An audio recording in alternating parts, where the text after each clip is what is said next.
Hello everyone. Tonight, I've prepared a special compilation of trucker tales, all gathered into one soothing episode for you to enjoy. Take a moment to like the video and subscribe. It really helps support the channel. Now, let's begin. The Night That Brought No Silence, from Marcus. The thing about driving through Nebraska at 3 in the morning is that you expect the silence. You expect that deep prairie quiet that settles into your bones and makes you grateful for the steady rumble of your diesel engine cutting through the darkness. But that Tuesday night in October, rolling east on Highway 30 in my Peterbilt 379, the silence never came. Instead, the world seemed to hum with a sound I couldn't quite place, a frequency that made my teeth ache and my hands grip the steering wheel tighter than necessary. I'd been hauling refrigerated produce from California to Chicago for the better part of 15 years, and this stretch of Nebraska had become as familiar to me as my own driveway. The same truck stops, the same grain elevators standing like sentinels against the sky, the same pattern of small towns that rolled past like beads on a string. But something felt different that night, though I couldn't put my finger on what exactly had changed. The air itself seemed charged, electric in a way that made the hair on my arms stand up despite the warmth of the cab. The radio had been acting strange since I'd crossed the Colorado border that afternoon. Instead of the usual mix of country music and late-night talk shows, all I could pull in was static punctuated by brief bursts of what sounded like voices speaking in languages I didn't recognize.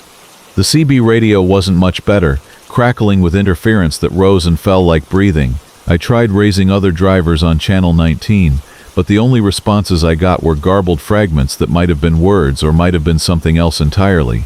As I approached the small town of Cedar Hollow, population 847 according to the weathered sign that appeared in my headlights, I noticed that every streetlight was on, not unusual in itself, but these weren't the steady, reliable glow of normal street lamps. These lights pulsed in a slow, rhythmic pattern that reminded me uncomfortably of a heartbeat. The neon sign of the Sunset Diner flickered between pink and blue, casting shifting shadows across the empty parking lot, and I could see that the interior lights were on despite the late hour. I hadn't planned on stopping, but something about the sight of that lit-up diner in the middle of nowhere pulled at me. Maybe it was the promise of hot coffee and human conversation, or maybe it was just the need to confirm that other people were experiencing whatever strangeness had settled over this part of the world. I downshifted and pulled into the gravel lot, my air brakes hissing as I brought the big rig to a stop beside a lone pickup truck that looked like it had seen better decades. The moment I stepped out of my cab, I was hit by the sound. It wasn't loud exactly, but it was everywhere, a low-frequency vibration that seemed to come from the earth itself. It felt like standing too close to a massive subwoofer, the kind of sound you feel in your chest as much as you hear with your ears. The October air was warm and still, without even the whisper of a breeze to rustle the corn stalks in the field across the highway. Inside the diner, a single customer sat at the counter, hunched over a cup of coffee that steamed in the fluorescent light. The waitress, a middle-aged woman with graying hair pulled back in a ponytail, looked up as I entered. Her smile seemed forced, and I noticed that her hands trembled slightly as she poured coffee into a fresh mug. "Evening, driver," she said, her voice barely audible over the omnipresent hum. "You feeling it too?" I settled onto a stool 3 seats down from the other customer and accepted the coffee gratefully. "Feeling what, exactly?" I asked, though I already knew what she meant. "The sound," she said, glancing toward the windows that looked out onto the empty street. "Started about an hour ago. Doug here was just telling me his radio's been acting up all evening." She nodded toward the man at the counter, who turned to give me a weary nod. Doug looked like a local farmer, with calloused hands and the kind of deep tan that comes from a lifetime of outdoor work. "Damnedest thing I ever experienced," he said, his voice hoarse. "Every dog in town started howling around midnight, then just stopped all at once. Been quiet as a grave since then, except for this." He gestured vaguely at the air around us. The waitress, whose name tag read Ethel, leaned across the counter conspiratorially. "My husband's out at the grain elevator tonight, working the late shift. Called me about an hour ago, said the silos are humming like tuning forks. Never heard anything like it in 30 years of working there." I sipped my coffee and tried to make sense of what I was hearing. Any idea what might be causing it? Underground construction, maybe? Military exercises? Ethel shook her head. "Nothing like that around here. Closest military base is 300 miles south, and Lord knows nobody's doing construction work at this hour. She paused, listening to the persistent hum that seemed to seep through the walls. My grandmother used to tell stories about nights like this, said the earth was singing, trying to tell us something important. Doug snorted softly. Your grandmother also thought she could predict the weather by reading tea leaves. But his skepticism seemed forced, and I noticed he kept glancing toward the windows, as if expecting to see something moving in the darkness. I finished my coffee and left a generous tip, feeling an urgent need to get back on the road despite the comfort of human company. The hum seemed to have grown stronger while I'd been inside, and I could feel it resonating through the soles of my boots as I walked back to my truck. The streetlights continued their slow, rhythmic pulsing, and I realized that they were synchronized, all of them flashing in perfect unison throughout the town.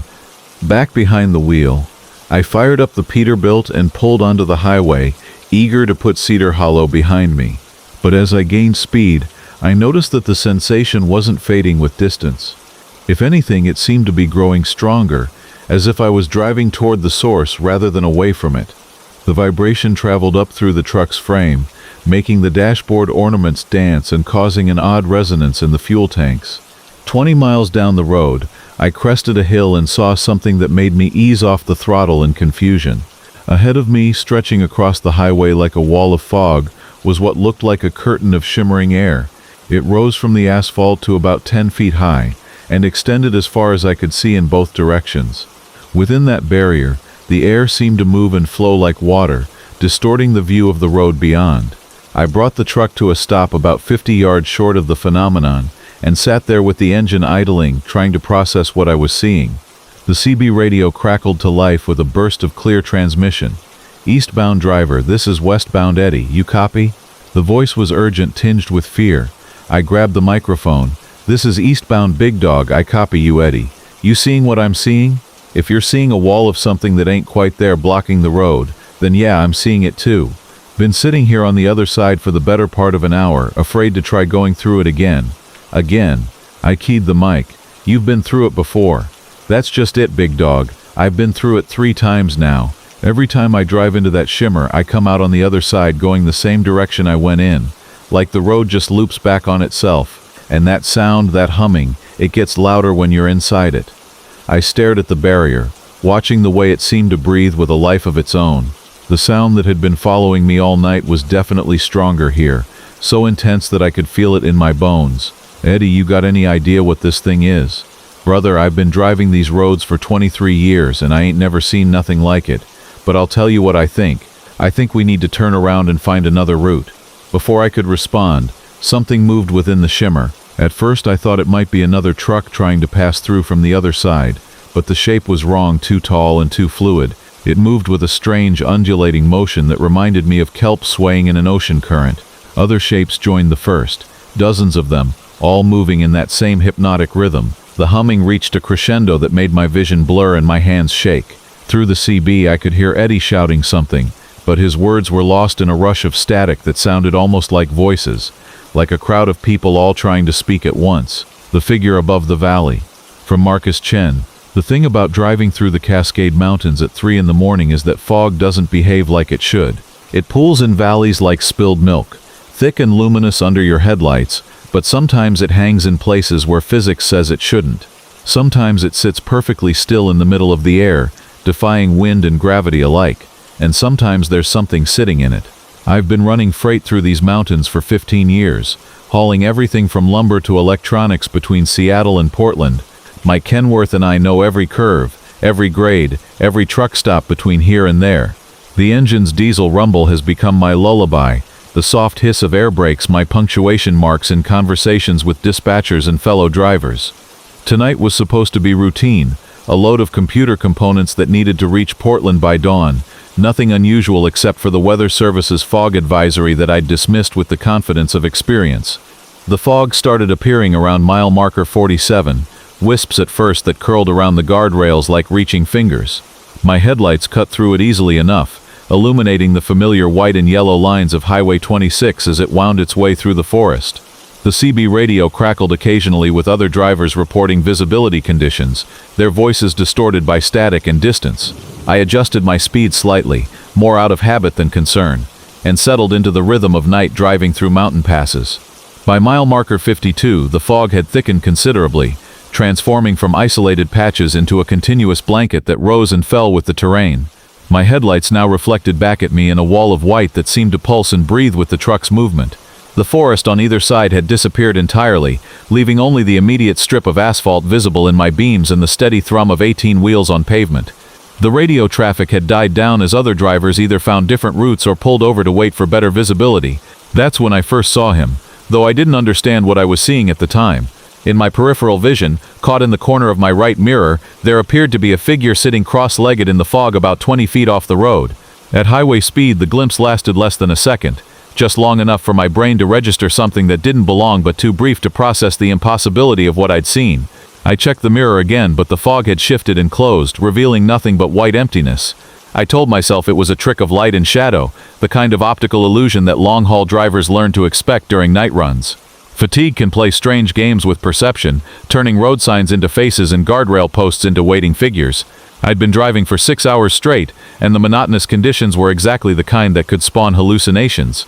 I rolled down the window slightly, letting the cool mountain air circulation through the cab, and took a sip from my thermos of coffee that had long since grown cold. The next sighting came 3 miles later, this time on the left side of the road. Again, it was just a flash in the mirror, but this time I was watching for it. The figure appeared to be sitting motionless in the fog, positioned as if resting on an invisible chair or platform about 10 feet above where the ground should be. The fog around him seemed denser somehow, more solid, forming a rough circle that contrasted with the flowing ephemeral mist everywhere else. My hands tightened on the steering wheel as I tried to convince myself that elevation changes and perspective were creating an illusion of height where none existed. I reached for the CB radio, intending to ask if any other drivers were seeing unusual fog formations. But the airways were silent except for the soft hiss of static. The radio's green display showed that it was functioning normally, but there were no other voices, no familiar chatter of drivers sharing road conditions and company. Even the distant commercial stations seemed muted, their signals apparently absorbed by the thickening atmosphere surrounding my truck. Always in the mirrors, always peripheral, always the same figure, sitting motionless in fog that defied the natural flow of air currents. Sometimes he appeared on the right, sometimes on the left, but always at the same distance from the road and always at that impossible height above the terrain. I began to anticipate each appearance, my eyes flicking to the mirrors every few seconds, my heart rate climbing despite my attempts to rationalize what I was experiencing. The really unsettling part was the consistency of his position relative to my truck. No matter how the road curved or climbed or descended, no matter how my speed varied with the terrain, he always appeared in the same spot in my mirrors, as if he were somehow tethered to my vehicle by invisible threads. The fog that supported him never wavered or dispersed, maintaining its unnatural stability while the surrounding mist swirled and shifted in normal pattern. By mile marker 68, I had stopped trying to explain away what I was seeing and started focusing on the more immediate problem of navigation. The fog had become so dense that my headlights penetrated only a few yards ahead, forcing me to rely on the feel of the road beneath my wheels and the faint reflection of lane markers to maintain position. The familiar landmarks that usually guided me through this section of highway had vanished completely, leaving me in a white void with only the steady rumble of the engine and the rhythmic appearance of the seated figure to mark the passage of time and distance. That's when I noticed that the figure was getting closer. It was subtle at first, just a sense that the image in my mirror was slightly larger, slightly more detailed than before, but as the miles passed, there was no denying that the distance between us was shrinking. What had begun as a distant silhouette was gradually resolving into clearer details. I could make out the shape of his clothes now, what appeared to be a long coat or jacket, and the way his hands rested on his knees in a posture of infinite patience. His head never moved, never turned to follow my truck's passage, but somehow I began to feel the weight of attention focused on me. Instead of the random swirls and eddies of normal mist, it had taken on geometric patterns, forming what looked almost like steps or platforms leading up to where he sat. The entire formation moved with him as he somehow kept pace with my truck, maintaining that constant distance while the natural fog flowed past and around this impossible construction. The diesel engine responded with a deeper growl, and the truck surged forward through the white tunnel of fog. For a moment I thought I had left him behind, but when I checked my mirrors, there he was again, exactly where he had been before, as if my increased speed had made no difference at all in the strange physics that governed his movement. The CB radio suddenly crackled to life, but instead of the familiar voices of other drivers, it emitted a sound like wind through leaves, or perhaps like breath drawn slowly through teeth. The static formed patterns that almost resembled words, syllables that hung just at the edge of comprehension before dissolving back into white noise. I reached to adjust the volume, but the sounds faded as soon as my fingers touched the controls, leaving only silence that seemed heavier than the static had been. I knew this spot, a wide pullout carved into the mountainside that offered spectacular views of the valley below on clear days. More importantly, it would give me a chance to stop, to step outside the truck, to try to understand what was happening. I shifted down and activated my turn signal, though I had no idea who might see it in the impenetrable fog. I set the parking brake and climbed down from the cab, my boots crunching on gravel that was wet with condensed moisture. The silence was absolute except for the tick of cooling metal from the engine, and the soft drip of water from invisible trees. The fog here was different somehow, thinner and more translucent, allowing me to see perhaps 30 feet in any direction. I walked to the edge of the overlook, where a metal railing marked the boundary between solid ground and the valley far below. The fog extended downward like a solid white floor, completely obscuring whatever lay beneath. But as I watched, patterns began to emerge in the mist, swirls and currents that suggested vast movements in the air far below. And there, perhaps 50 feet out from the overlook and level with where I stood, the fog had formed itself into something that looked remarkably like a chair made of cloud and shadow. Sitting calmly in his impossible seat, close enough now that I could see his face clearly for the first time, it was an ordinary face, neither old nor young, neither threatening nor kind. His eyes were closed. The fuel that boils in ice. For Marcus. The engine of my Peterbilt 37-9 hummed its familiar lullaby as I guided her through the winding mountain passes of northern Alaska, where winter never truly loosens its grip, and the aurora borealis paints the sky in ghostly greens and purples. I'd been driving these routes for 15 years, hauling everything from construction equipment to medical supplies to the remote towns scattered across this frozen wilderness, like forgotten prayers. The CB radio crackled with occasional chatter from other drivers, their voices thin and distant in the vast emptiness. But mostly I traveled in the companionable silence of my own thoughts and the steady rhythm of 18 wheels on ice, slicked asphalt. It was well past midnight when the fuel gauge began its inevitable descent toward empty, the needle dropping with the persistence of melting snow. The temperature outside had plummeted to -40, and my breath formed small clouds even inside the heated cab. I'd been pushing my luck, hoping to make it to Kotzebue before needing to stop, but the mathematics of diesel consumption are unforgiving, and I knew I had perhaps 30 miles left in my tanks. The nearest truck stop, according to my GPS, was a place called Whiteout Station, a name that seemed oddly prophetic, given the swirling snow that had begun to dance across my windshield, like restless spirits. Whiteout Station materialized from the darkness, like something conjured from the collective anxiety of every long-haul driver's nightmare fuel scenario. A single overhead light cast a sickly yellow glow over two diesel pumps that stood like mechanical sentinels in the storm. The attached building was little more than a weathered wooden structure with windows that glowed amber from within, their light diffused by the accumulating snow on the glass. I pulled my rig alongside the first pump, the engine's rumble echoing off the surrounding pine trees that stood black and motionless, despite the wind that howled across the open spaces between them. The cold hit me like a physical blow when I stepped down from the cab, my breath immediately crystallizing in the frigid air. The fuel nozzle felt like ice in my hands despite my insulated gloves, and I noticed something peculiar as I began to pump. The diesel flowing into my tank seemed different somehow, darker than usual, and it moved with a strange viscosity that reminded me of honey or blood. More unsettling still was the temperature of the fuel itself. Despite the brutal cold that turned my exhaled breath to ice crystals before it could dissipate, the diesel coming from the pump was actually warm to the touch, warm enough that I could feel its heat through the metal of the nozzle. I found myself staring at the fuel as it flowed,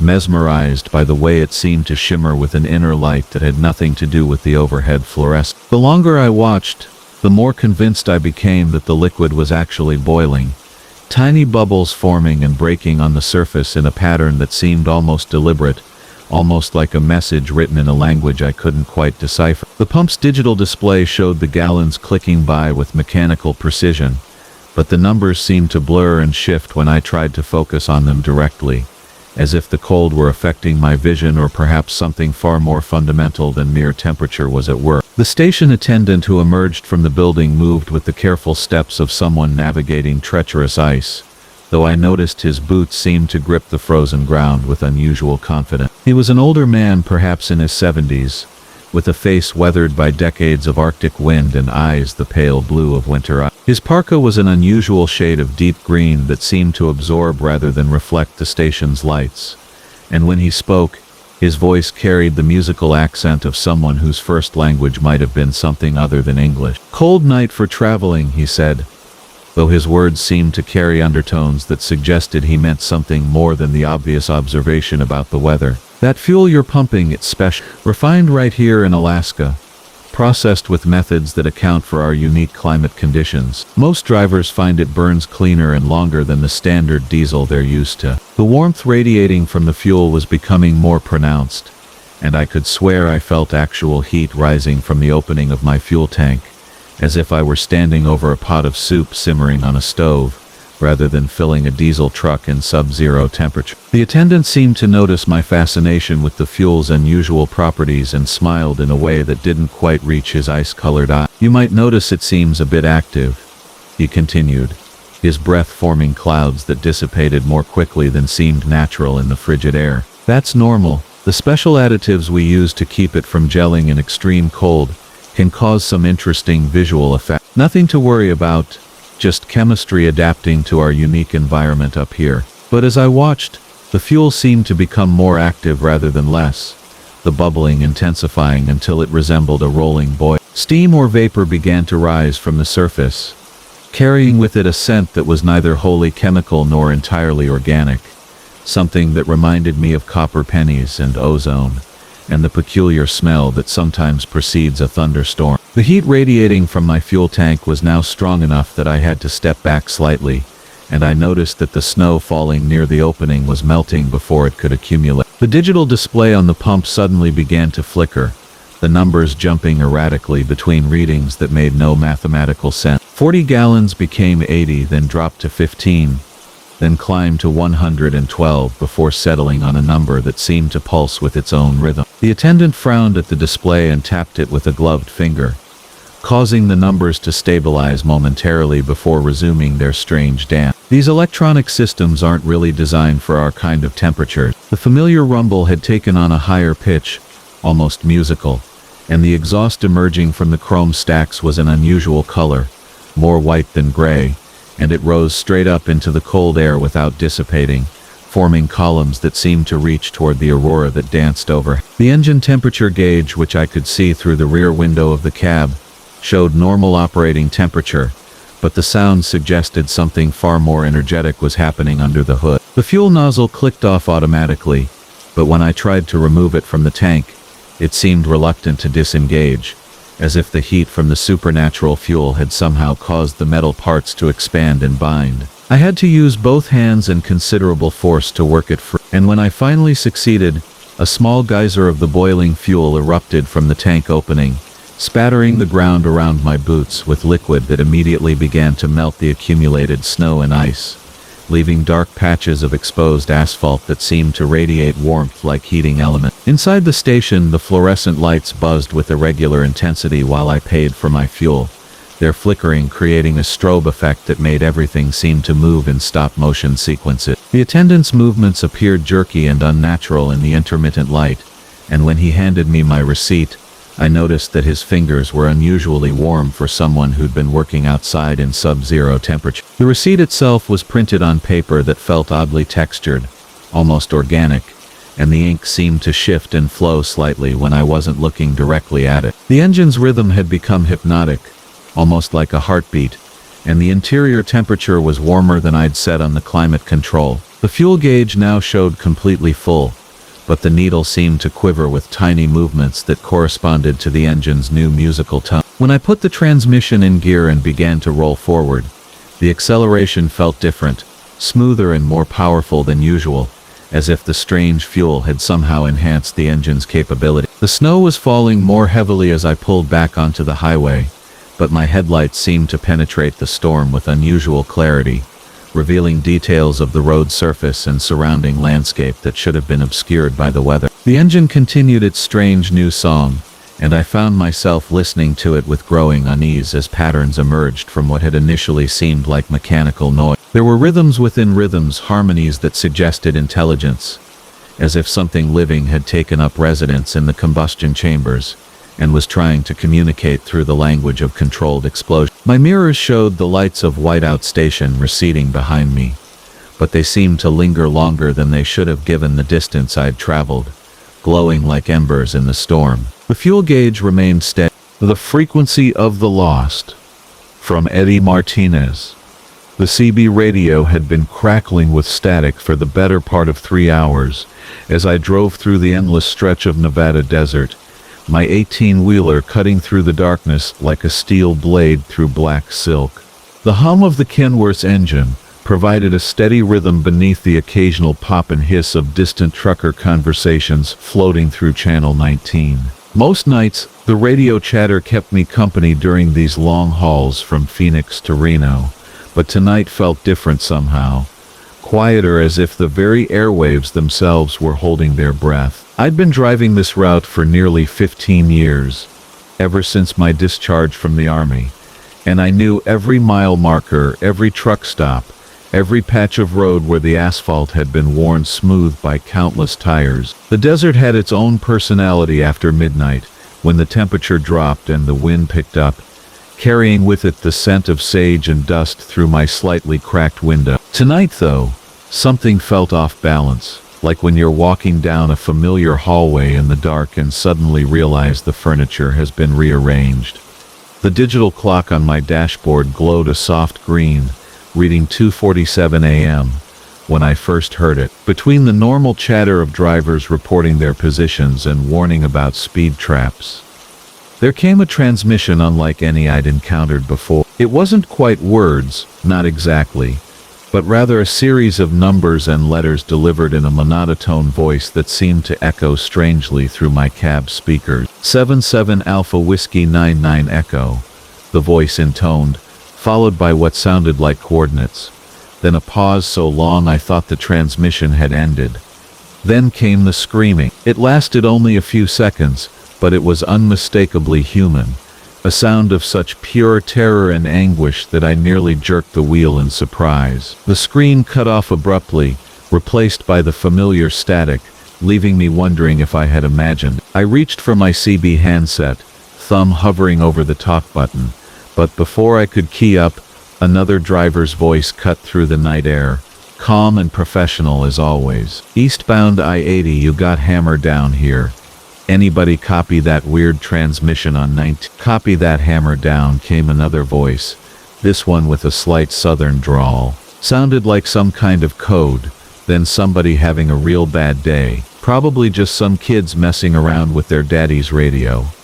But I knew it wasn't kid. The voice that had spoken those numbers and letters had been too precise, too deliberate, and the scream that followed had carried a weight of genuine terror that no amateur prankster could duplicate. I kept my thoughts to myself, though, and continued driving through the desert night, watching the miles tick by as my headlights carved tunnels through the darkness ahead. 20 minutes later it happened again, the same monotone voice, different numbers and letters this time, followed by coordinates that my GPS-trained ear recognized as somewhere in the California desert. Then that terrible pause, and finally another scream, this one distinctly different from the first, higher-pitched, more desperate, cutting off just as suddenly as it began. This time several drivers keyed up immediately, their voices carrying a note of unease that hadn't been there before. "All right, now that's just getting creepy," said Hammer Down. "Somebody needs to report this to the FCC or something." I found myself checking my mirrors more frequently, scanning the empty desert on both sides of the highway for any sign of other vehicles, but saw nothing except the occasional pair of taillights far ahead or headlights far behind. The Kenworth's engine continued its steady rumble, the sound I'd grown so accustomed to over the years that it had become like my own heartbeat. But now even that familiar drone seemed somehow ominous in the wake of those disturbing transmissions. The third occurrence came just as I was cresting a long gradual hill that offered a panoramic view of the desert below. This time I was ready with a pen and paper, and I managed to copy down the code as the voice spoke it, with that same mechanical precision. The coordinates that followed placed the location somewhere near my current position, which sent a chill down my spine that had nothing to do with the desert night air flowing through my cat. The scream that followed was the worst yet, a sound that seemed to come from someplace beyond simple fear, beyond pain, from some realm of human experience that my mind didn't want to acknowledge. It echoed through the CB speakers and seemed to hang in the air long after the transmission ended, and this time the channel remained silent for several minutes afterward, as if every driver within range was processing what they had just heard. I was so focused on trying to make sense of the transmissions that I almost missed the exit sign for Route 4, but at the last second I found myself downshifting and taking the off-ramp,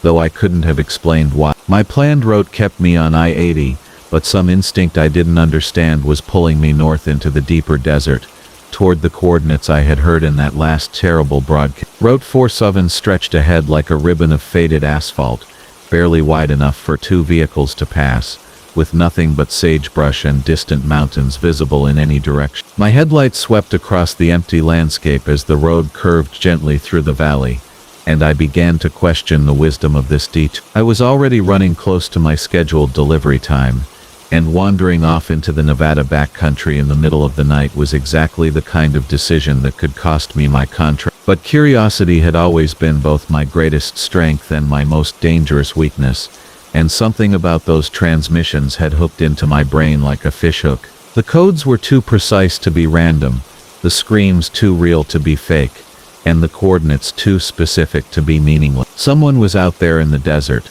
someone who needed help, and I was perhaps the only person in a position to provide it. The fourth transmission came when I was about 15 miles up Route 47, and this time the coordinates were so close to my current position that I could feel my heart rate increase as I copied them down. 22, Charlie Hotel 88 Bravo, the voice intoned, and I noticed for the first time that there was something slightly off about the way it spoke, as if the words were being generated rather than spoken by human vocal cords. The scream that followed seemed to come from directly ahead of me, somewhere in the darkness beyond my headlights, and it was so clear and immediate that I actually slowed the truck and began scanning the roadside for any sign of distress.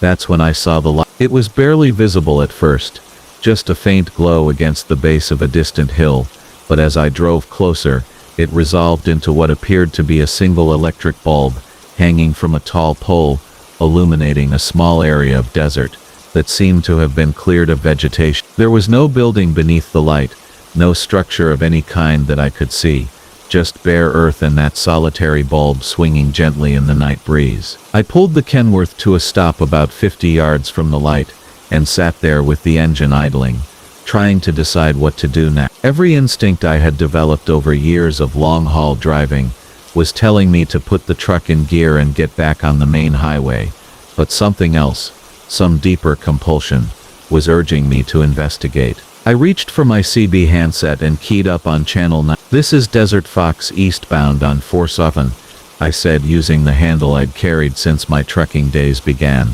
"I've got a situation here about 15 miles north of I-80. Looks like some kind of distress signal.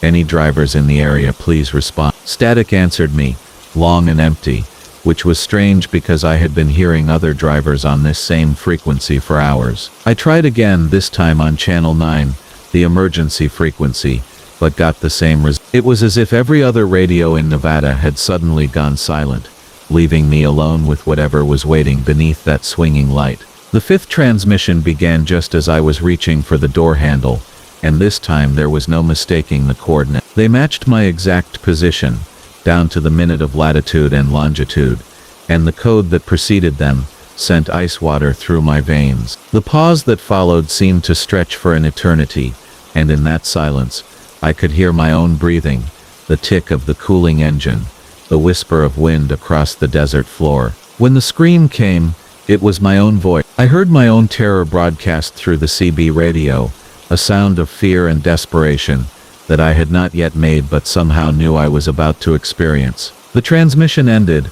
and the desert fell silent except for the idle of my engine. The alley that echoes back. Damo son, from Marcus. The GPS died somewhere between the interstate exit and the maze of narrow streets that snake through the old industrial district of Cleveland. I've been driving long haul for 15 years, and I've learned to trust my instincts when technology fails me, but tonight felt different. The rain had been falling steadily since Toledo, turning the world outside my Kenworth's windshield into a blur of neon reflections and shadow. The steady rhythm of the wipers and the low rumble of the diesel engine created a hypnotic lullaby that should have been comforting, but instead left me feeling strangely alert, as if something just beyond my peripheral vision was waiting for the right moment to reveal itself. My delivery wasn't due until morning, but the dispatcher had been insistent about finding somewhere to park overnight in this particular section of the city. The usual truck stops were full, he'd said. Some kind of construction project had closed the regular route. He'd given me coordinates for what he called a local spot, where drivers sometimes rested, though his voice had carried an odd hesitation when he'd mentioned it. I'd written down the address on a scrap of receipt paper, but the ink had smudged in the humidity, leaving only fragments of numbers that might have been street addresses, or might have been something else entirely. The neighborhood I found myself in was a patchwork of abandoned warehouses and half-demolished factories, their broken windows staring down like hollow eyes. Streetlights flickered sporadically, casting pools of sickly yellow light that seemed to make the shadows between them even deeper. The rain hissed against hot asphalt, sending up wisps of steam that curled around the truck's headlights like ghostly fingers. I downshifted as I navigated a particularly tight corner, the air brakes sighing in protest. And that's when I first heard it. It was subtle at first, almost lost beneath the engine noise and the percussion of raindrops on the cab roof. A sound like an echo, but not quite right. When I pressed the air horn to warn a stray cat darting across the street, the familiar blast seemed to bounce back from the buildings around me, but with an added quality I couldn't immediately place. It was as if the sound had picked up extra syllables on its return journey, transforming the simple horn into something that almost resembled words. Urban canyons could play tricks on your ears, especially when you were tired and the rain was creating its own symphony of white noise. But as I continued deeper into the maze of alleys and side streets, searching for this mysterious parking spot, the phenomenon became more pronounced. Every sound my truck made seemed to return changed, enhanced, almost conversational. The engine's steady rumble would bounce back with what sounded like a rhythmic chanting. The squeal of the brakes transformed into something that resembled sighing voices. Even the creak of the suspension as I navigated potholes returned as what could have been whispered warnings. I found myself driving more quietly, unconsciously trying to minimize the sounds that would echo back, but the alley seemed determined to have its conversation with my truck. Finally, I spotted what looked like it might be the place the dispatcher had mentioned. It was a dead-end alley between two massive brick warehouses, wide enough for a truck but narrow enough that I'd have to trust my mirrors completely. A faded sign at the entrance, barely visible in the stuttering light of a dying street lamp, read something about overnight parking, though most of the words had been weathered away or covered by graffiti. The alley stretched back into darkness, disappearing beyond the reach of my headlights, but it looked long enough to accommodate my rig and trailer. The brick surfaces were stained with decades of rain and exhaust, creating patterns that looked almost like faces in the dim light. My headlights illuminated the far end of the alley, revealing a solid brick wall covered in more graffiti. But as I got closer, I realized that some of the markings weren't spray paint at all. They looked carved, etched deep into the brick by hands or tools, and they seemed to form symbols rather than words or pictures. The engine's rumble faded to silence, leaving only the sound of rain on metal and the occasional distant hum of traffic from the main roads. But as the mechanical sounds died away, I became aware that the alley itself wasn't quiet at all. There was a subtle acoustic quality to the space, as if it were designed to capture and hold sound rather than let it escape. When I climbed down from the cab to do my usual walk-around inspection, my footsteps on the wet pavement echoed back with unusual clarity. But more than that, they seemed to return with additional footsteps, as if someone was walking alongside me just out of sight. I stopped several times listening, but the echo footsteps always stopped exactly when mine did, creating a perfect synchronization that felt both natural and deeply raw. The carved symbols on the end wall drew my attention as I completed my inspection. Up close, they were clearly very old, worn smooth by weather but still distinct enough to make out individual shapes. They reminded me of something I'd seen before, though I couldn't place where. Some looked almost like letters from an alphabet I didn't recognize, while others resembled simple drawings of trucks, roads, and human figures. But there was something disturbing about the way they were arranged, as if they told a story I wasn't sure I wanted to understand. Back in the cab, I tried to settle in for the night, but sleep felt impossible. The rain continued its steady percussion on the roof, but underneath that familiar sound, I could hear something else. It was like a conversation happening just below the threshold of understanding, voices speaking in rhythm with the rainfall, but using words I couldn't quite make out. I told myself it was just water running through gutters and drainage pipes, the kind of urban symphony that every truck driver learns to ignore, but this felt different. It felt intentional. I tapped gently on the side window, 3 deliberate knocks. The sound echoed off the alley walls and returned as I expected, but then continued, reverberating back and forth between the brick surfaces in a pattern that sounded almost like Morse code. 3 knocks became 6, then 9, then a complex rhythm that seemed to be asking questions I didn't know how to answer. Not dramatically, not in any way that would be obvious if you weren't staring directly at it, but shifting subtly in the interplay of shadows and reflected light from my truck's running lamp. New symbols appeared to be carving themselves into the brick while others faded away, creating a slow-motion light show of communication that made my skin crawl. I reached for my CB radio, hoping to raise another driver, anyone who might be awake and willing to chat away the strangeness of the night. But when I keyed the mic and spoke into it, my voice echoed back through the alley walls before it could even reach the radio. Breaker 19, this is Marcus rolling through Cleveland. Anybody out there? Came back to me as Marcus rolling through Cleveland. Anybody out there? Anybody out there? Out there. Here. Here. Each repetition changing slightly, as if different voices were taking up the call. Then the radio crackled to life with a response. But not from another truck. The voice was my own, or close enough to my own that it made my hands shake as I gripped the microphone. Marcus, this is Marcus, the voice said.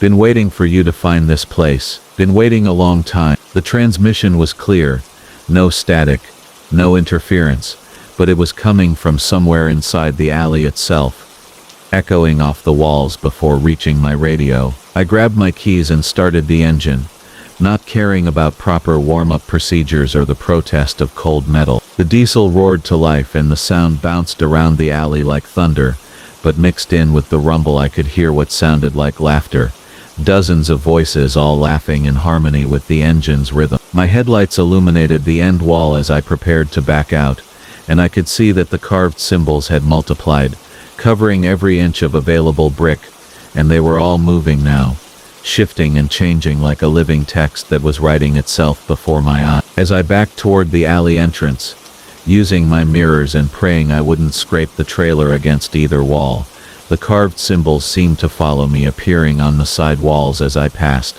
as if the story they were telling was adapting itself to my escape. The voices echoing back from my engine grew louder, more distinct, and I began to make out individual words mixed in with the mechanical sounds. The Crimson Reservoir. Hey, From Marcus Chen. Hey. The highway stretched endlessly before me like a black ribbon, threaded through the Nevada desert, my Peterbilt's headlights carving twin tunnels through the darkness. As I hauled a load of electronics toward Salt Lake City, it was well past midnight, and the radio had dissolved into static hours ago, leaving me with nothing but the steady rumble of the engine and the occasional whisper of wind against the cab. I'd been driving for nearly 11 hours straight, pushing the limits of my logbook, when I noticed the windshield beginning to accumulate a fine layer of dust, kicked up by the desert winds that seemed to emerge from nowhere in these barren stretches. The truck stop materialized out of the darkness like a fluorescent island in an ocean of sagebrush and sand, its neon sign flickering intermittently with the words Desert Rose Travel Plaza in letters that had seen better decades. Half the bulbs had given up their battle against the relentless desert sun and nighttime cold, casting uneven shadows across the cracked asphalt. I pulled into the fuel island, my air brakes hissing their relief as I brought the big rig to a stop beside a pump that looked like it had been installed sometime during the Carter administration. While the diesel flowed into my tanks with its familiar mechanical rhythm, I walked around to perform my routine inspection. The headlights needed cleaning, coated as they were with the inevitable film of desert grime, and my windshield washer fluid reservoir was running dangerously low. The truck stop's convenience store squatted nearby, its windows glowing with the sickly yellow light of aging fluorescent tubes. And through the glass I could see a lone attendant hunched over what appeared to be a crossword puzzle. A bell chimed weakly as I pushed through the door, the sound barely audible over the hum of refrigeration units working overtime against the desert heat that lingered even at this late hour. The attendant looked up as I approached, his face gaunt and weathered like the landscape outside, with eyes that seemed to hold the weariness of too many graveyard shifts in the middle of nowhere. His name tag read Earl in faded letters, and when I asked about windshield washer fluid, he gestured vaguely toward the back of the store without looking up from his puzzle. Automotive stuff's back there past the jerky and energy drinks, he mumbled, his voice carrying the rasp of a longtime smoker. I made my way through narrow aisles stocked with the usual truck stop inventory, overpriced snacks, energy supplements with names like Road Warrior and Mile Crusher, and various automotive fluids in containers that looked like they'd been gathering dust since the Clinton presidency. The washer fluids section was particularly sparse,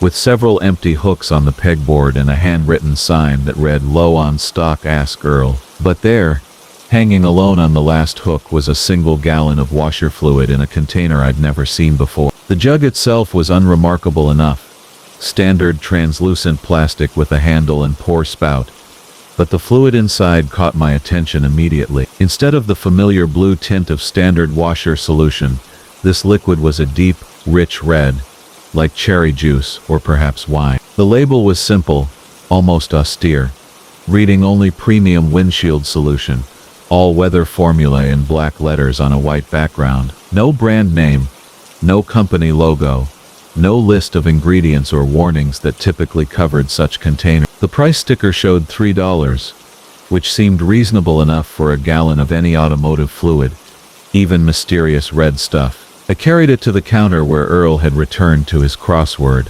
tapping his pencil against his teeth as he pondered some particularly challenging clue. When I set the jug down, he glanced at it with mild interest. "Haven't seen that one before," he said, turning the container to examine the plain label. "Must be new stock. Corporate's always trying different suppliers to save a few pennies." He rang up the purchase without further comment, and I tucked the receipt into my shirt pocket along with my fuel receipt. Back at the truck, I popped the hood and located the washer fluid reservoir, a translucent plastic tank mounted near the windshield bay. The old fluid had nearly evaporated away, leaving only a thin film of blue residue at the bottom. I unscrewed the cap and began pouring the red liquid, watching as it flowed smoothly into the reservoir. The color was even more striking under the harsh LED work lights I'd installed above the engine compartment, appearing almost luminous as it settled into the tank. The fluid had no particular odor that I could detect, unlike some washer solutions that reeked of ammonia or alcohol. I replaced the cap, closed the hood, and climbed back into the cab, eager to get back on the road and make up some time. The Desert Rose Travel Plaza shrank in my mirrors as I pulled back onto the highway, its flickering neon sign the last trace of civilization I'd see for another 100 miles. The road ahead stretched straight and empty, bordered by nothing but desert scrub, and the occasional Joshua tree standing sentinel against the star-filled sky. It was perhaps 20 minutes later when I noticed the first insects hitting my windshield. Desert moths and other flying creatures drawn by my headlights met their inevitable fate against the glass, leaving behind the usual splatters and smears that required periodic cleaning on any long haul. Without thinking, I reached for the windshield washer control and gave it a squeeze, expecting the familiar spray of cleaning solution across the glass. The red fluid that sprayed across my windshield didn't behave like any washer solution I'd ever used. Instead of the thin, watery consistency I expected, it seemed almost viscous, spreading across the glass in patterns that reminded me uncomfortably of something organic. The wipers swept back and forth, but rather than clearing the glass, they seemed to smear the red liquid into streaks that caught and reflected my headlights in ways that made the road ahead appear distorted and strange. I tried the washers again, pumping more of the red fluid onto the windshield, hoping to dilute whatever was causing the unusual behavior, but each spray only made the situation worse, the liquid seeming to thicken rather than wash away the accumulated debris. The wipers dragged across the glass with a sound I'd never heard before, a wet squeaking that set my teeth on edge and reminded me of fingernails drawn across a chalkboard. What had started as random smears gradually organized themselves into shapes that looked disturbingly intentional, like symbols or perhaps letters in some language I couldn't recognize. The patterns shifted and flowed with each pass of the wipers, never quite staying still long enough for me to decipher their meaning, but always maintaining that sense of deliberate arrangement that made my hands tighten involuntarily on the steering wheel. I pulled over at the next safe spot, a wide shoulder beside a historical marker commemorating some forgotten pioneer trail. With the truck idling and my hazard lights blinking, I climbed out to examine the windshield more closely. Under the glow of my LED work lights, the red liquid appeared even more unsettling. It clung to the glass in a way that reminded me of something alive, forming tendrils and branches that seemed to pulse with their own rhythm. When I touched one of the streaks with my finger, the fluid felt warm despite the cool desert night, and it left a residue on my skin that took considerable rubbing to remove. I tried using paper towels and plain water from my cab's supply to clean the windshield manually, but the red liquid resisted my efforts with a stubbornness that bordered on the supernatural. It seemed to have bonded with the glass at a molecular level, becoming part of the windshield itself rather than simply coating its surface. The more I scrubbed, the more the patterns seemed to shift and reorganize, as if responding to my attempts to remove. Climbing back into the cab, I found myself facing a dilemma. The windshield was technically drivable, though the red streaks created an unsettling visual distortion that made judging distances challenging. But more concerning was the growing sense that the patterns were becoming more complex, more purposeful, as if whatever intelligence guided their formation was growing stronger or more confident with each passing moment. I decided to press on, reasoning that I could stop at the next truck stop for professional windshield cleaning, or perhaps find a parts store in the morning to replace the contaminated washer fluid. But as I accelerated back onto the highway, I noticed something that made my breath catch in my throat. The red patterns weren't just random anymore. They were definitely forming symbols, and those symbols were moving in a deliberate sequence across my windshield, like some kind of message written in a language of liquid and light. The desert night seemed to press closer around my cab. As I drove deeper into the darkness, the red streams across my windshield pulsing gently like veins. The Moth's Lament. Toll. From Jake Morrison. The Interstate 80 stretched ahead like a ribbon of black silk under the Nevada moon, and I was making good time on my run from Reno to Salt Lake City when I first noticed the moth. It wasn't unusual to see insects drawn to the amber glow of my cab light, especially on these warm September nights when the desert still held the day's heat like a cupped palm. What struck me as odd was how this particular moth seemed different from the usual desert dwellers that would flutter against my windshield for a few moments before disappearing into the darkness. This one was large, easily the size of my palm, with wings that caught the light in a way that reminded me of old photographs, sepia-toned and mysterious. Its body was thick and furry, almost mammalian in its density, and when it first appeared in my peripheral vision, dancing around the overhead cab light, I thought nothing of it, beyond the mild annoyance of its persistent presence. The gentle hum of my Peterbilt's engine had been my constant companion for the past 6 hours, a rhythmic lullaby that usually helped me stay focused on the endless miles ahead, but now it seemed to harmonize with something else, a sound I couldn't quite place. The desert landscape rolled past my windows in waves of sagebrush and sand, punctuated by the occasional Joshua tree standing sentinel against the star-studded sky. My CB radio crackled softly with the distant chatter of other drivers, their voices creating a comforting backdrop of human connection across the vast emptiness. The moth continued its erratic dance around the cab light, casting strange shadows that writhed and twisted across my dashboard, and I found myself glancing up at it more frequently than I should have, while maintaining my focus on the road. It was during one of these upward glances that I first heard it clearly, a sound that made my hands tighten involuntarily on the steering wheel. The moth was screaming, not the way a person screams, sharp and sudden and full of terror, but something else entirely, a sustained note that seemed to come from deep within its fuzzy body, rising and falling like a siren in the distance. The sound was barely audible above the engine noise at first, so faint that I convinced myself it was just the wind whistling through a gap in my window seals,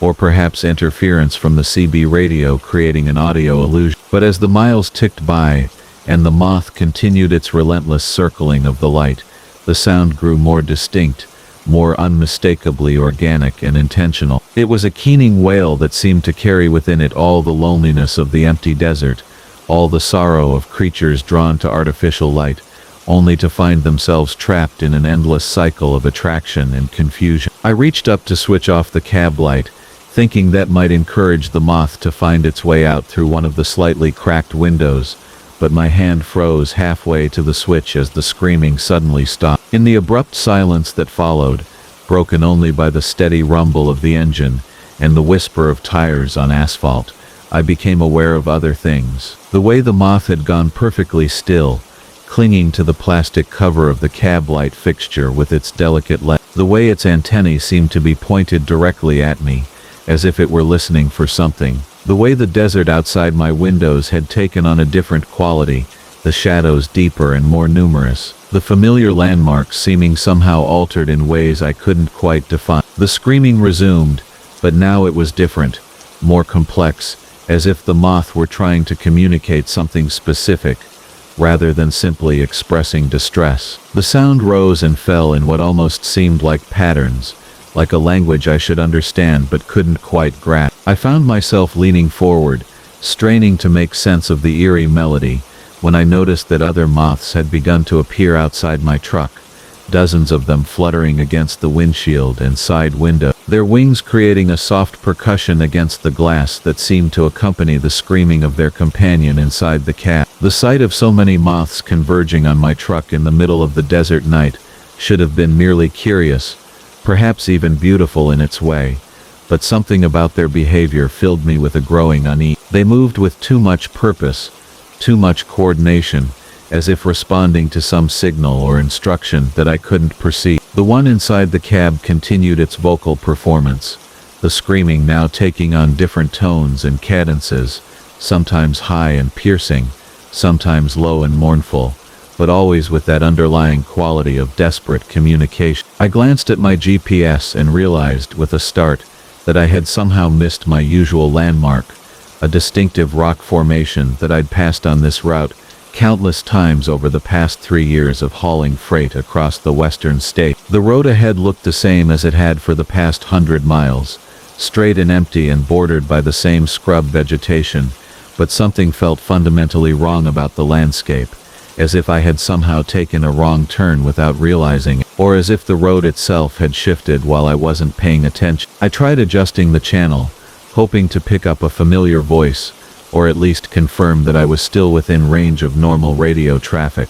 but every frequency yielded only that same rhythmic static, sometimes rising to a whisper that almost sounded like words in a language I didn't recognize. Outside, the swarm of moths had grown larger, their collective fluttering against the glass creating a sound like gentle rainfall, and I began to notice that they were arranging themselves in patterns across my windshield, formations that looked almost like symbols or letters from some unknown alphabet. The screaming moth inside the cab had moved closer to me, abandoning its position near the light fixture to perch on my rearview mirror, its large eyes reflecting the dashboard illumination with an intelligence that seemed far too keen for an instant. The desert landscape continued to scroll past, but now I was certain that I was no longer on the familiar stretch of interstate. The road surface felt different under my tires, smoother in some places and rougher in others, and the mile markers, when I could make them out in the headlight glare, showed numbers that didn't correspond to my expected location. The screaming had evolved into something that sounded almost like singing,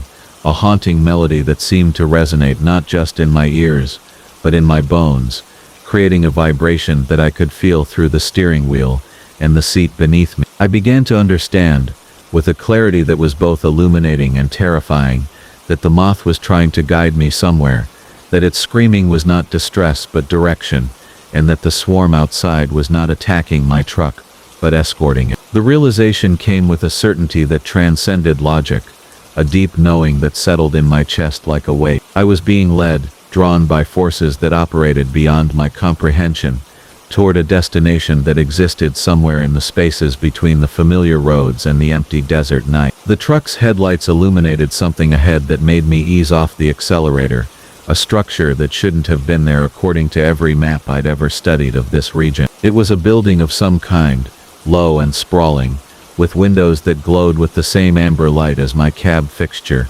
and as I drew closer I could see that it was covered, absolutely covered, with moths of every size and description, their wings creating a living tapestry across its walls. The screaming moth in my cab had gone silent, but now I could hear the collective sound of thousands of its relatives, a chorus of voices raised in that same eerie song that seemed to vibrate through the very air. I knew I should turn around, should find a way back to the interstate and the familiar comfort of known routes and scheduled deliveries, but my hands wouldn't obey my thoughts, and the truck continued its steady approach toward the moth-covered building. The swarm on my windows had begun to disperse, the individual insects peeling away to join their fellows on the structure ahead, until only the original moth remained, still perched on my mirror, still watching me with those impossibly intelligent eyes. As my truck rolled to a stop in what appeared to be a parking area beside the building, the moth spread its wings wide and released one final scream,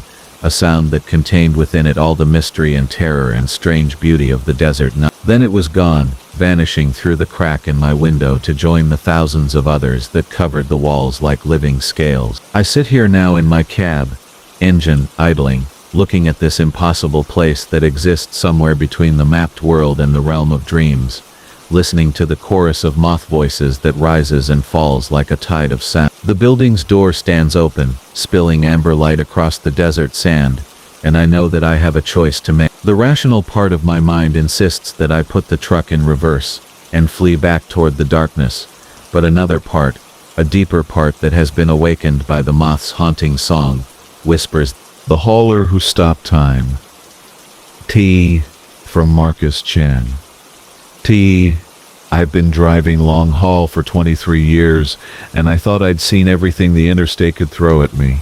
Fog so thick you couldn't see your own headlights reflecting back, ice storms that turned 18-wheelers into guided missiles, and stretches of highway so desolate they felt like pathways to the edge of the world itself. But nothing, absolutely nothing, prepared me for what happened on Interstate 40 that humid August night when I learned that time isn't quite as reliable as we like to believe. The load was simple enough.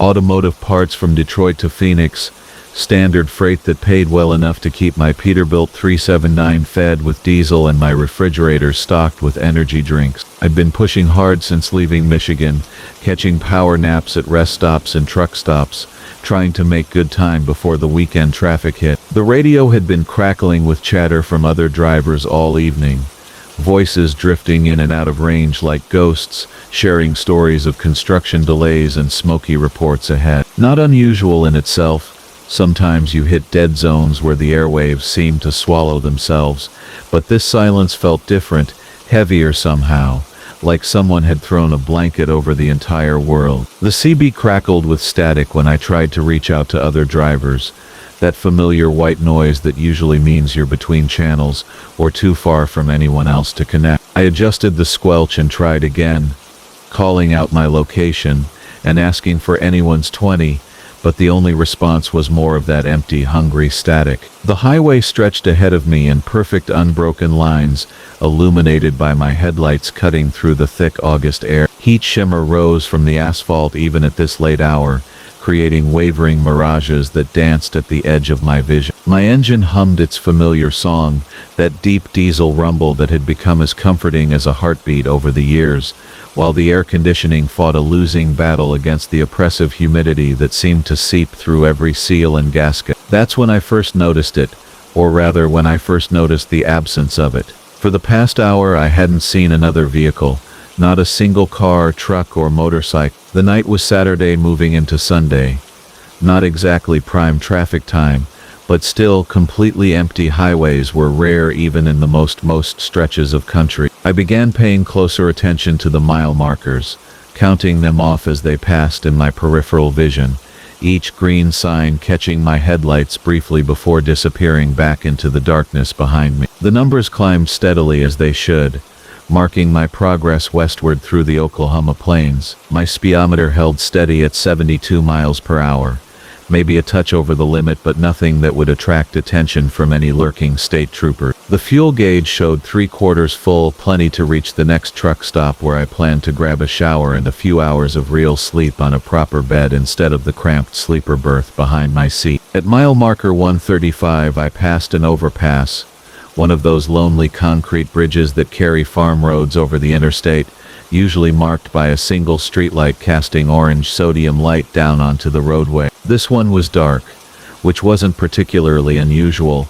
Rural infrastructure maintenance wasn't exactly a priority in most counties, but as I glanced up through my windshield, I could see the silhouette of a figure standing on the bridge, perfectly motionless, watching my truck pass beneath. The sight sent an odd chill down my spine despite the warm night air. There was something unsettling about the perfect stillness of that figure, the way it seemed positioned precisely at the center of the bridge, equidistant from both sides. Most people would wave at passing trucks, especially kids who got excited about the air horn, but this person remained statue still, facing down toward the highway with an intensity I could somehow feel even at 70+ miles per hour. I shook off the unease and focused on the road ahead, but something nagged at me, a detail my subconscious had picked up that my conscious mind couldn't quite grasp. The figure on the bridge had been wearing what looked like a long coat or duster, unusual clothing for such a warm night, and there had been something about the posture, the way the head was tilted,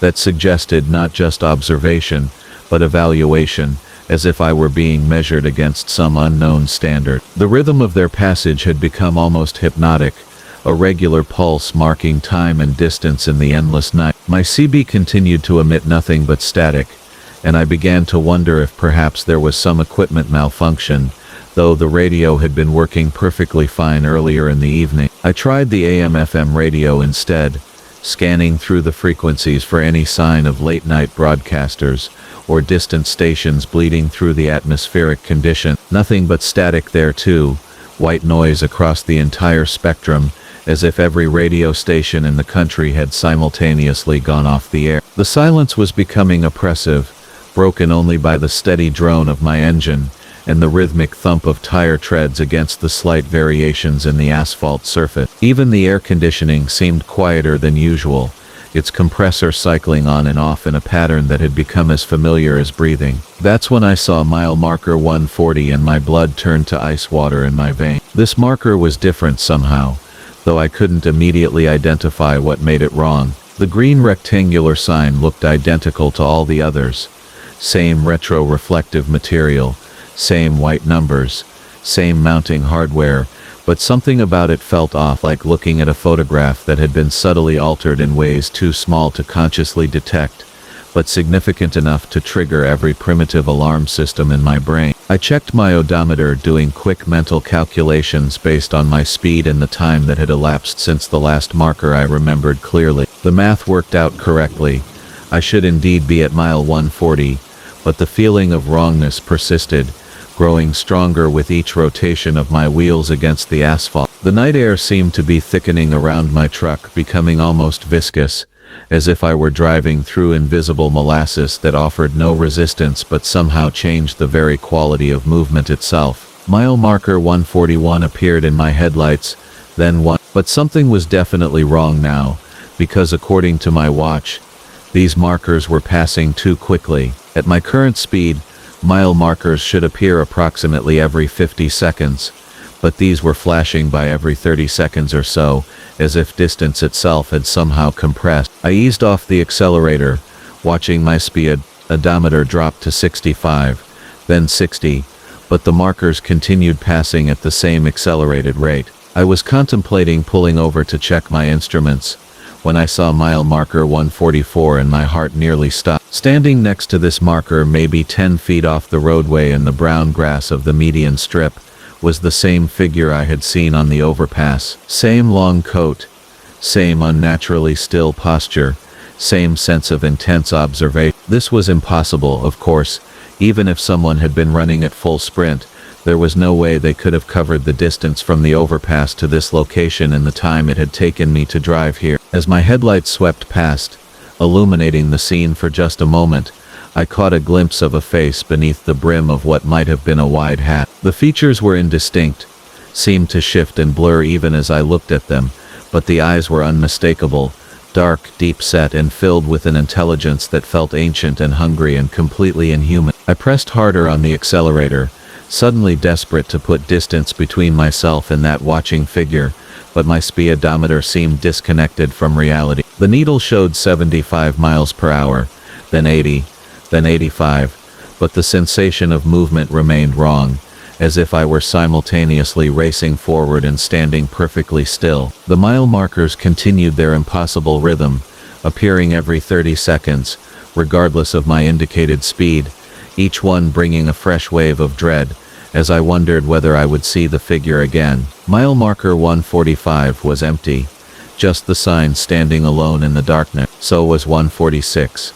And 147. I began to hope that whatever strange encounter I had experienced was behind me, that I had somehow driven out of whatever pocket of strangeness had temporarily trapped me on this lonely stretch of interstate. But as mile marker 148 approached, I could see another figure waiting beside it, and this time there were two of them, both wearing the same long coats, both standing with that same unnatural stillness. The CB radio suddenly crackled to life, but instead of truckers sharing road conditions or chatting about fuel prices, a voice came through with crystal clarity despite the complete absence of background noise or static. The hissing confidence.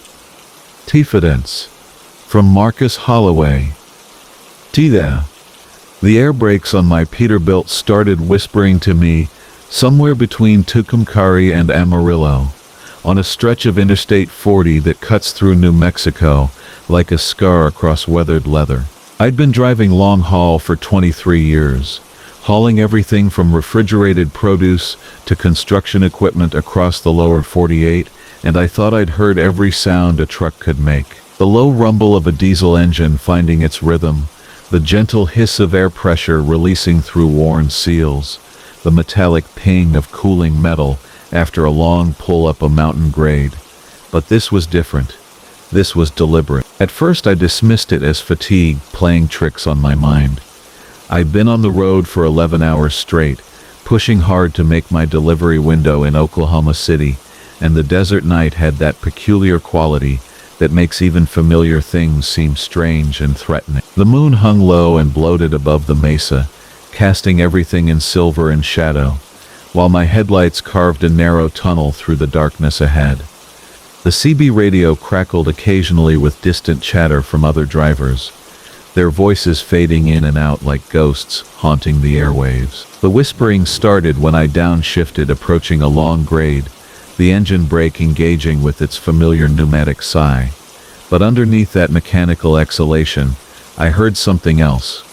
Words, soft, barely audible syllables that seemed to emerge from the very heart of the braking system itself. I turned off the radio and rolled down the windows, letting the cool desert air flood the cab, thinking maybe I was picking up some strange radio interference, or hearing the wind playing tricks through the truck's various openings and vents. But the voices persisted, growing clearer as the night wore on. They spoke of things I'd never told anyone, childhood secrets I'd buried deep in memory, like the time I'd accidentally started the fire that burned down Miss Patterson's garden shed when I was 9, or the way I'd cheated on my SATs by copying answers from the girl sitting next to me. Small betrayals and forgotten shames that I'd carried for decades without ever speaking them aloud. The voices knew them all, reciting them back to me in tones that were neither accusatory nor forgiving, simply matter of fact, as if they were reading from some cosmic ledger of human failing. "You never told Sarah about the money," one voice whispered during a gentle brake application coming into a truck stop near Santa Rosa. My ex-wife's name spoken aloud in the cab made my hands tighten involuntarily on the steering wheel. The voice was right. I'd never told her about the $3,000 I'd skimmed from our joint savings account during the final months of our marriage. Money I'd spent on a used Harley that I'd sold 2 weeks later at a loss, unable to explain to myself why I'd bought it in the first place. I pulled into the truck stop and sat in the parking lot with the engine idling, trying to rationalize what I was experiencing. Stress, probably. The divorce had been finalized 6 months ago, and I'd been pushing myself harder since then, taking longer routes and shorter rest breaks, anything to keep moving and avoid the silence of an empty apartment that still smelled faintly of her perfume. The mind could play elaborate tricks when pushed to its limits, creating auditory hallucinations that seemed absolutely real to the person experiencing them. But when I tested the brakes before pulling back onto the interstate, they whispered again. "You saw what happened to Tommy Rivera," another voice said, this one with a slight accent that reminded me of my grandmother's neighborhood in East Los Angeles. The incident it referenced had occurred when I was 17, working part-time at a warehouse loading dock. Tommy had been caught stealing tools from the company supply room, and when the foreman confronted him, I'd been standing close enough to hear Tommy beg for another chance, explaining that his daughter needed surgery they couldn't afford. I'd said nothing when Tommy was fired, even though I knew the foreman's nephew had been stealing far more expensive equipment for months. Tommy's family had moved away shortly after, and I'd never seen any of them again. The miles rolled beneath my wheels as the voices continued their inventory of my hidden guilt. They knew about the time I'd seen a hit-and-run accident and hadn't stopped to help, claiming I was late for an important appointment that had actually been canceled hours early. They knew about my brother's wedding, where I'd stood silent while he married a woman I'd met 3 months prior at a bar in Reno, a woman who'd spent the night in my motel room telling me she was having second thoughts about her engagement. They knew about the homeless veteran I'd walked past outside a diner in Missouri, a man whose eyes had held a desperate recognition, as if he'd known exactly how much cash I was carrying and how little difference it would have made to my life to share some of it. The strangest part wasn't that the voices knew these things, but how they spoke about them. There was no malice in their tone, no sense of judgment or condemnation. They recited my secrets with the same neutral inflection a GPS system might use to announce an upcoming exit, as if moral failings were simply geographic features to be noted and cataloged during the journey. This somehow made their revelations more unsettling than any accusatory tone could have been. As I crossed into Texas, the whispers began to change. Instead of revealing my own secrets, they started sharing information I couldn't possibly know. They told me about a construction worker in Dallas who'd been falsifying safety inspections on high-rise buildings, and about a school bus driver in Fort Worth who'd been drinking vodka from a water bottle during her afternoon. They described a pharmaceutical company executive who'd been suppressing test results showing dangerous side effects from a new medication, and a small-town mayor who'd been embezzling funds meant for the local library expansion. They provided names, addresses, specific dates, and dollar amounts. They described private conversations, hidden bank accounts, and elaborate cover-up scheme. If even half of what they were telling me was true, I was receiving information about criminal activities spanning multiple states and involving hundreds of people I'd never met. I began to wonder if I was somehow tapping into some vast network of shared guilt, as if the air brake system had become a receiver tuned to the frequency of human deception. The thought should have been absurd,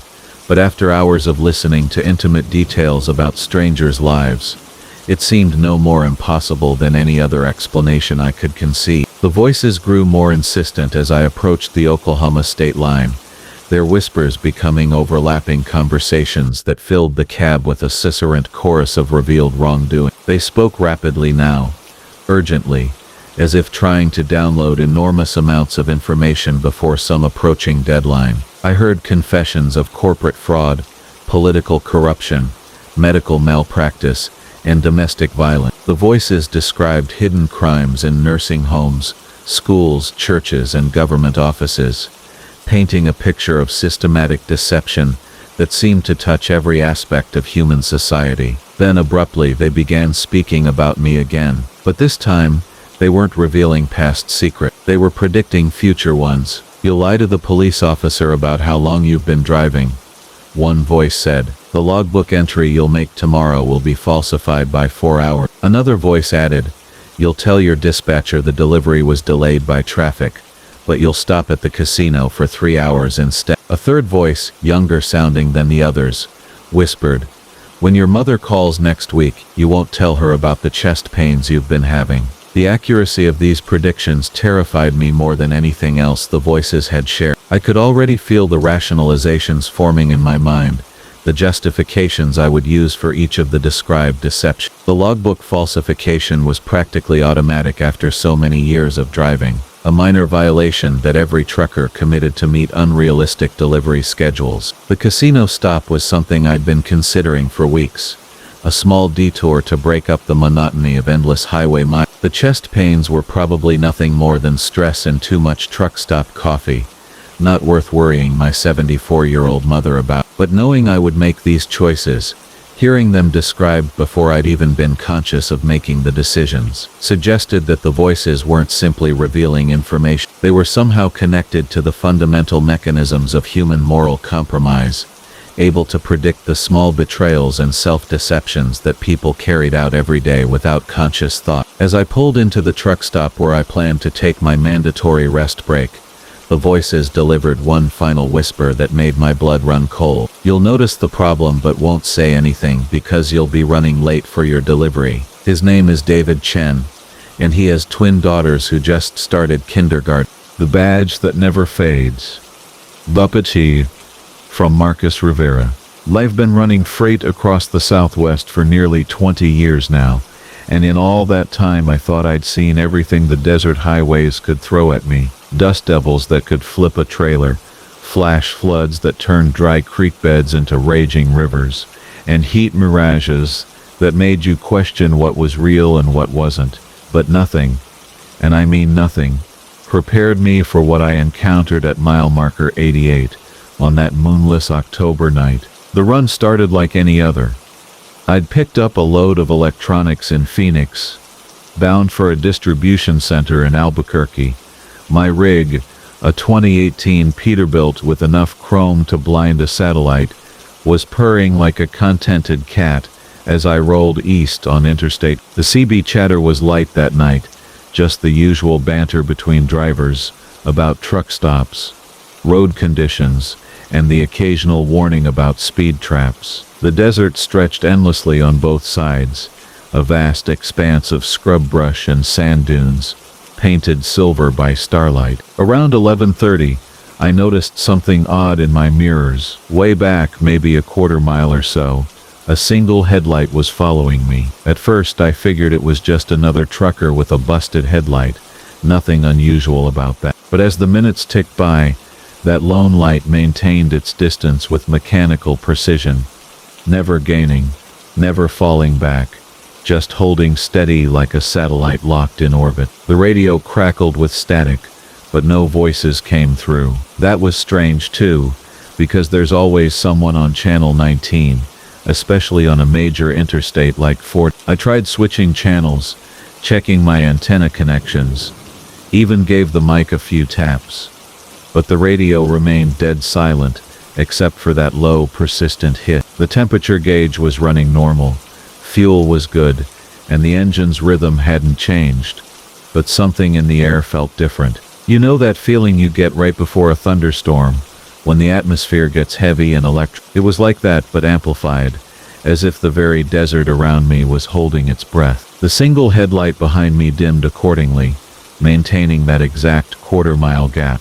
I sped back up to 70, then 75, then pushed it to 80. Each time, my shadow matched my pace with uncanny precision. That's when I saw the sign for mile 88, emerging from the darkness ahead, its reflective surface catching my headlights like a beacon. And that's when things got truly strange. The single headlight had transformed into a full police cruiser, emergency lights blazing against the desert night. My heart jumped into my throat as I checked my speedometer, realizing I was doing 80 in what might be a 70s. I couldn't remember seeing any speed limit signs for the past few miles, which was odd in itself. I eased off the throttle and started looking for a safe place to pull over. The shoulder was narrow here, with steep embankments on both sides, but I managed to find a spot wide enough for my rig. As I brought the Peterbilt to a stop, I could see the patrol car in my mirrors, sitting about 50 feet back,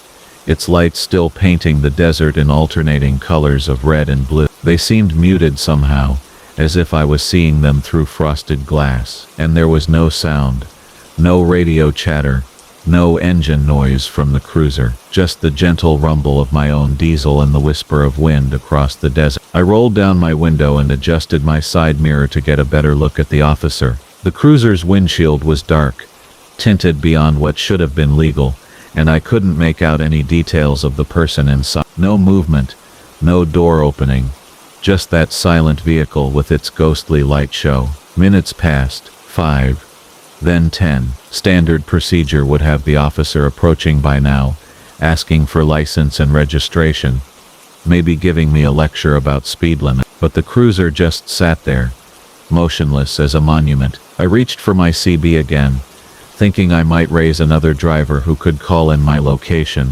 but the radio was still dead. Even the background static had vanished, leaving an unnatural silence that made my skin crawl. I tried my cell phone next, but the screen showed no signal, not even a single bar. That's when I noticed something that made my blood run cold. In my passenger side mirror, I could just make out the front of the patrol car, and there was something wrong with the license plate. It was there, but it seemed to shimmer and fade, as if it wasn't quite solid.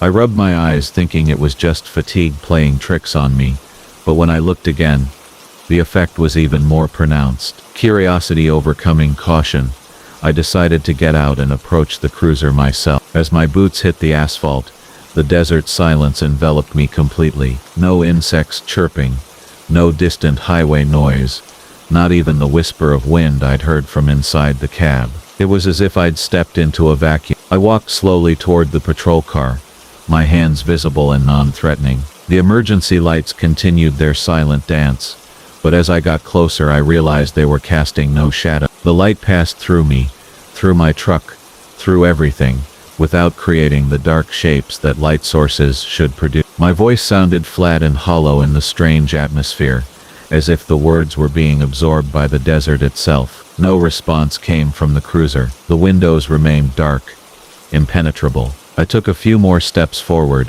and that's when I saw the most unsettling detail yet. The vehicle itself seemed somehow insubstantial, as if it were made of the same ghostly light as its emergency beacons. I could see the desert through it, the scrub brush and sand dunes visible like a double exposure in an old photograph. My rational mind tried to explain it away. Heat exhaustion, maybe, or carbon monoxide poisoning from a leak in the exhaust system. But deep down I knew I was experiencing something that existed outside the normal rules of reality. As I stood there transfixed, the patrol car's engine suddenly roared to life, though I still couldn't hear it. I felt the vibration through the asphalt, saw the exhaust shimmer in the rear, but my ears registered nothing. The vehicle began to move, pulling around my truck in a wide, slow arc. As it passed under my headlights, I got my first clear look at the cruiser's markings. The paint scheme was wrong. like something from 30 or 40 years ago. The light bar on top was an older style, with the large rectangular housings, instead of the modern LED and on the door, barely visible through that ghostly translucence, was a badge number. The patrol car completed its circle and pulled back onto the highway, heading east toward the New Mexico border. Its emergency lights faded gradually, becoming dimmer and more diffuse, until they disappeared entirely into the desert night. As the last trace of red and blue vanished from view, the normal sounds of the world rushed back in like a dam burst. Wind, insects, the distant hum of highway traffic, and my own ragged breathing. I stood there for several minutes, trying to process what I'd just witnessed. When I finally climbed back into my cab, my hands were shaking as I reached for the seat. The radio crackled to life immediately, filled with the familiar chatter of drivers discussing weather, routes, and coffee quality. I keyed the mic and asked if anyone had seen the patrol car that had just passed. The responses were immediate and unanimous. No one had seen any police activity on this stretch of highway. One driver, running about 10 minutes behind me, said he'd been watching for speed traps and hadn't seen so much as a sheriff's deputy all night. As I pulled back onto the highway, I couldn't shake the feeling that I was being watched. Every few miles I'd check my mirrors expectantly, half hoping and half dreading to see that single headlight appear again. But the road behind me remained empty, just an endless ribbon of asphalt, disappearing into darkness. I made the rest of the run to Albuquerque, without incident, but I couldn't get the phantom cruiser out of my mind. At the truck stop I asked other drivers if they'd ever had strange experiences around mile marker 88. Most just shook their heads, or made jokes about UFOs and desert spirits. But one old-timer, a grizzled veteran with 40 years on the road, pulled me aside. He told me about driver's officer Patterson, the passenger who forgot to age. De-age, from Marcus Holloway. The thing about driving long haul is that you start to notice patterns in people. The way they carry themselves, the stories their posture tells before they even open their mouths. 23 years behind the wheel of my Kenworth, and I've picked up hitchhikers from every walk of life. But the woman who flagged me down that November night outside of Bakersfield, she broke every pattern I thought I understood. The rain had been coming down in sheets for the better part of 3 hours, turning the asphalt into a black mirror that reflected my headlights like twin searchlights cutting through the darkness. My windshield wipers beat their steady rhythm, a metronome keeping time with the low rumble of my diesel engine. The CB radio crackled with static and the occasional voice of another driver reporting road conditions ahead. It was the kind of night that made you grateful for the warm cab and the thermos of coffee wedged between the seats. That's when I saw her standing under the flickering neon of a long-abandoned truck stop, her thumb extended toward the highway. Even through the rain-distorted windshield, I could make out her silhouette clearly enough. She wore what looked like a vintage dress, something from the 40s or 50s, and her hair was styled in those careful victory rolls that women used to wear during the war years. Something about her made me ease off the accelerator and guide my rig toward the shoulder. She appeared to be in her 60s, maybe early 70s, with the kind of weathered elegance that spoke of a life well lived. Her face held deep laugh lines around her eyes, and silver streaks ran through hair that might once have been auburn. But those eyes, even in the dim light, held a sharpness that seemed to cut right through the rain and darkness. She approached the passenger door with measured steps, her heels clicking against the wet pavement in a rhythm that somehow harmonized with my idling engine. When she knocked on the window, her knuckles made a soft, almost musical sound against the glass. I reached across and cranked down the window, letting in the cool November air and the scent of rain on hot asphalt. She asked, and her voice carried the kind of cultured accent that you don't hear much anymore, each word carefully enunciated, proper without being pretentious. "I'm trying to get to Amarillo, but honestly anywhere in that direction would be a blessing." I nodded toward the sleeper cab behind me. "I'm heading to Oklahoma City, so Amarillo's right on my way. Climb on up, but mind yourself, the steps slippery." She moved with surprising grace for someone her age, settling into the passenger seat with the kind of practiced ease that suggested she'd ridden in trucks before. As she buckled her seatbelt, I caught a whiff of her perfume, something floral and complex that seemed to belong to another era entirely. It reminded me of my grandmother's vanity table, all cut glass bottles and silver brushes arranged just on. Marcus, I said, putting the truck back in gear and checking my mirrors before pulling onto the highway. Marcus Holloway. Catherine, she replied, smoothing her dress over her knees. Catherine Mills. I do appreciate the ride, Marcus. Not many drivers stop for passengers these days, especially not for old ladies caught in the rain. We settled into the kind of comfortable conversation that sometimes develops between strangers sharing a confined space. She told me she was traveling to see her grandson, that she'd been visiting friends in California, and decided to see some of the country on her way back home instead of flying. I found myself enjoying her company more than I had expected. She had a way of listening that made you want to keep talking, asking just the right questions to keep the conversation flowing like a gentle stream. The miles rolled by under our wheels, and the rain began to ease up, though the clouds still hung low and heavy overhead. The dashboard clock showed it was past midnight when I first noticed something that made me glance sideways at my passenger. In the green glow of the instrument panel, Catherine's face looked different somehow, as if the deep lines around her eyes weren't quite as pronounced as they had been when she first climbed into the cab. I chalked it up to the strange way that dashboard lights can play tricks with shadows and convinced myself I was seeing things. Long hours on the road can make your mind play games with you, especially in the small hours of the morning when your body expects to be sleeping. I reached for my coffee thermos and took a long sip, letting the caffeine work its familiar magic. Each time I looked, she seemed somehow different, though I couldn't quite put my finger on what was changing. Her voice remained the same, cultured and warm as she told me stories about her travels and asked about my experiences on the road. Yet something indefinable was shifting, like watching a photograph slowly develop in reverse. It was when we stopped for fuel at a 24-hour truck stop outside of Flagstaff that I got my first clear look at her under the harsh fluorescent lights of the canopy. As she stepped down from the cab to stretch her legs, I felt a chill that had nothing to do with the mountain air. The deep lines that had mapped decades of smiles across her face were noticeably fainter, and the silver in her hair seemed to be retreating, leaving behind more and more of that rich auburn color. I stood there by the fuel pump, watching her walk toward the small convenience store attached to the station,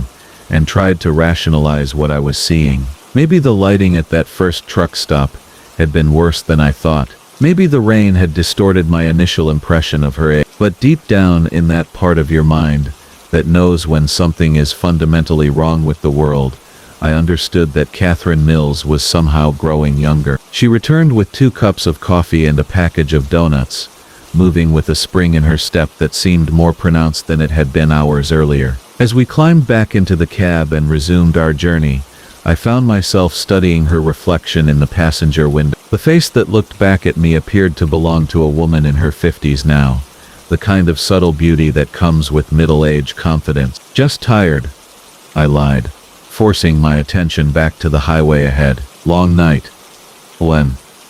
But Catherine seemed to sense my unease. She grew quieter as we drove, though she still answered when I spoke to her. The conversation that had flowed so naturally earlier began to feel forced, punctuated by long silences, filled only by the steady thrum of the engine and the whisper of tires on asphalt. Through it all, I could feel her watching me in my peripheral vision, studying me with those sharp eyes that seemed increasingly out of place in her changing face. By the time we reached the outskirts of Albuquerque, as the first pale hints of dawn began to creep across the eastern horizon, Catherine looked like a woman in her 40s. The transformation was undeniable now, visible in the smooth curve of her neck, the way her hands rested on her lap without the telltale spots and veins of advanced age. Her dress, which had seemed to fit her perfectly when she first climbed into the truck, now appeared looser, as if tailored for a larger frame. I pulled into a rest area, telling myself I needed to check my logbook and stretch my legs,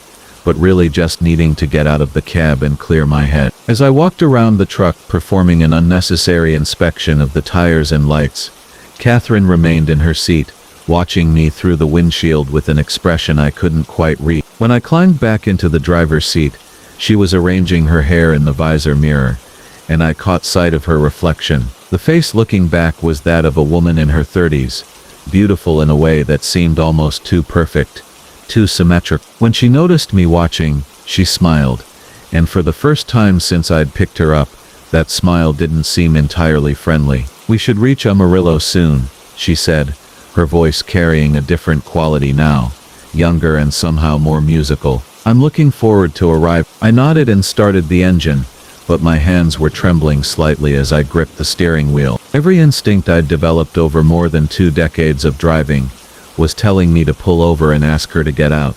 But something else, something deeper and more primitive, warned me that might be the worst possible thing I could do. The crossing at Bone Creek. The GPS died exactly 7 miles outside of Millfield, Montana, its screen flickering once before going completely black, leaving me with nothing but the steady drone of my Peterbilt's engine and the amber glow of my headlights cutting through the October darkness. I'd been driving this route for nearly 15 years, hauling freight between Seattle and Chicago, but tonight felt different somehow. The air itself seemed thicker, pressing against the windshield like invisible hands, and the usual chatter on the CB radio had gone silent hours ago. My cargo hold carried 40,000 pounds of construction steel, bound for a job site in Minneapolis, and I was already running 2 hours behind schedule due to an earlier breakdown outside Spokane. The company dispatcher had been clear that delays weren't acceptable on this run, not with the penalty clauses in the contract, so when my regular route showed construction delays, I decided to take the alternate path through the backroads of Montana. It was a decision that seemed reasonable at the time, cutting nearly 50 miles off the journey, but now, surrounded by endless pine forests and rolling hills that seemed to swallow my headlights, I was beginning to question that choice. The radio crackled occasionally with distant static, and I found myself adjusting the volume, hoping to catch some sign of other drivers on the road. The loneliness out here was different from the usual solitude of long-haul drive. This wasn't the comfortable isolation of interstate highways with their predictable rest stops and familiar landmarks. This was something deeper, more unsettling, as if the very landscape was holding its breath, waiting for something I couldn't name. My fuel gauge showed half a tank, enough to reach the next major town, but the darkness outside seemed to stretch endlessly in all directions. The headlights revealed only brief glimpses of the world beyond: weathered fence posts, abandoned farmhouses with broken windows that reflected my lights like watching eyes, and mile after mile of asphalt that seemed to lead nowhere and everywhere at once. The trees pressed close to the road on both sides, their branches forming a canopy that blocked out even the faintest starlight. It was nearly midnight when I first saw the sign, a weathered piece of wood barely visible in the peripheral glow of my running light. The lettering was faded and partially obscured by moss and age, but I could just make out the words, Bone Creek Bridge. I didn't remember seeing this particular crossing on any of my maps, but mountain roads often had dozens of small bridges spanning creeks and ravines, most of them unnamed and unremarkable. The name struck me as oddly unsettling, though I couldn't pinpoint exactly why. The road began to descend gradually, winding through what felt like a natural valley carved between 2 ridgelines. My engine worked harder now, the transmission downshifting automatically as the grade increased, and I could feel the weight of the steel cargo pressing against the trailer's constraint. The forest seemed to thicken here, the trees growing larger and older, their trunks disappearing into the darkness above my headlight beams. Occasionally I caught glimpses of what might have been an old logging trail or abandoned dirt road branching off into the woods, but these vanished quickly in my mirrors, leaving me to wonder if I'd actually seen them at all. The temperature gauge on my dashboard remained steady,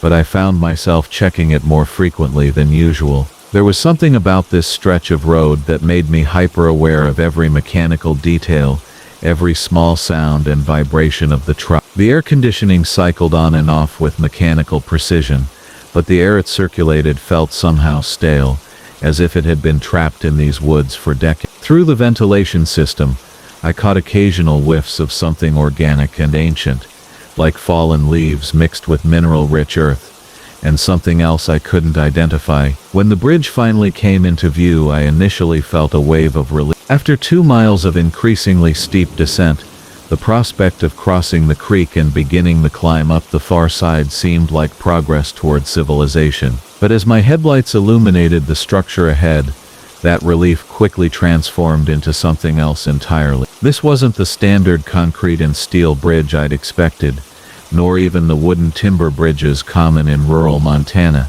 This was something far older and infinitely more disturbing. The bridge appeared to be constructed entirely of what looked like weathered wood, but as I slowed the truck and drew closer, the details became increasingly unsettling. The vertical supports and railings weren't made of traditional lumber at all, but rather what appeared to be an intricate latticework of pale, bone-white material. In the harsh glare of my headlights, I could see that these weren't carved or manufactured pieces, but actual skeletal remains interwoven and bound together with what looked like sinew and wire. Femurs and tibias formed the primary support beams, their hollow ends fitted together with a precision that spoke of careful craftsmanship rather than random assembly. Ribs curved in graceful arcs to form the bridge's railings, while smaller bones, fingers and toes and vertebrae filled in the gaps between larger structural elements. The road surface itself appeared to be conventional asphalt, but even this was embedded with fragments of bone that caught and reflected my headlights like scattered pearls. I brought the Peterbilt to a complete stop perhaps 20 feet from the bridge's entrance,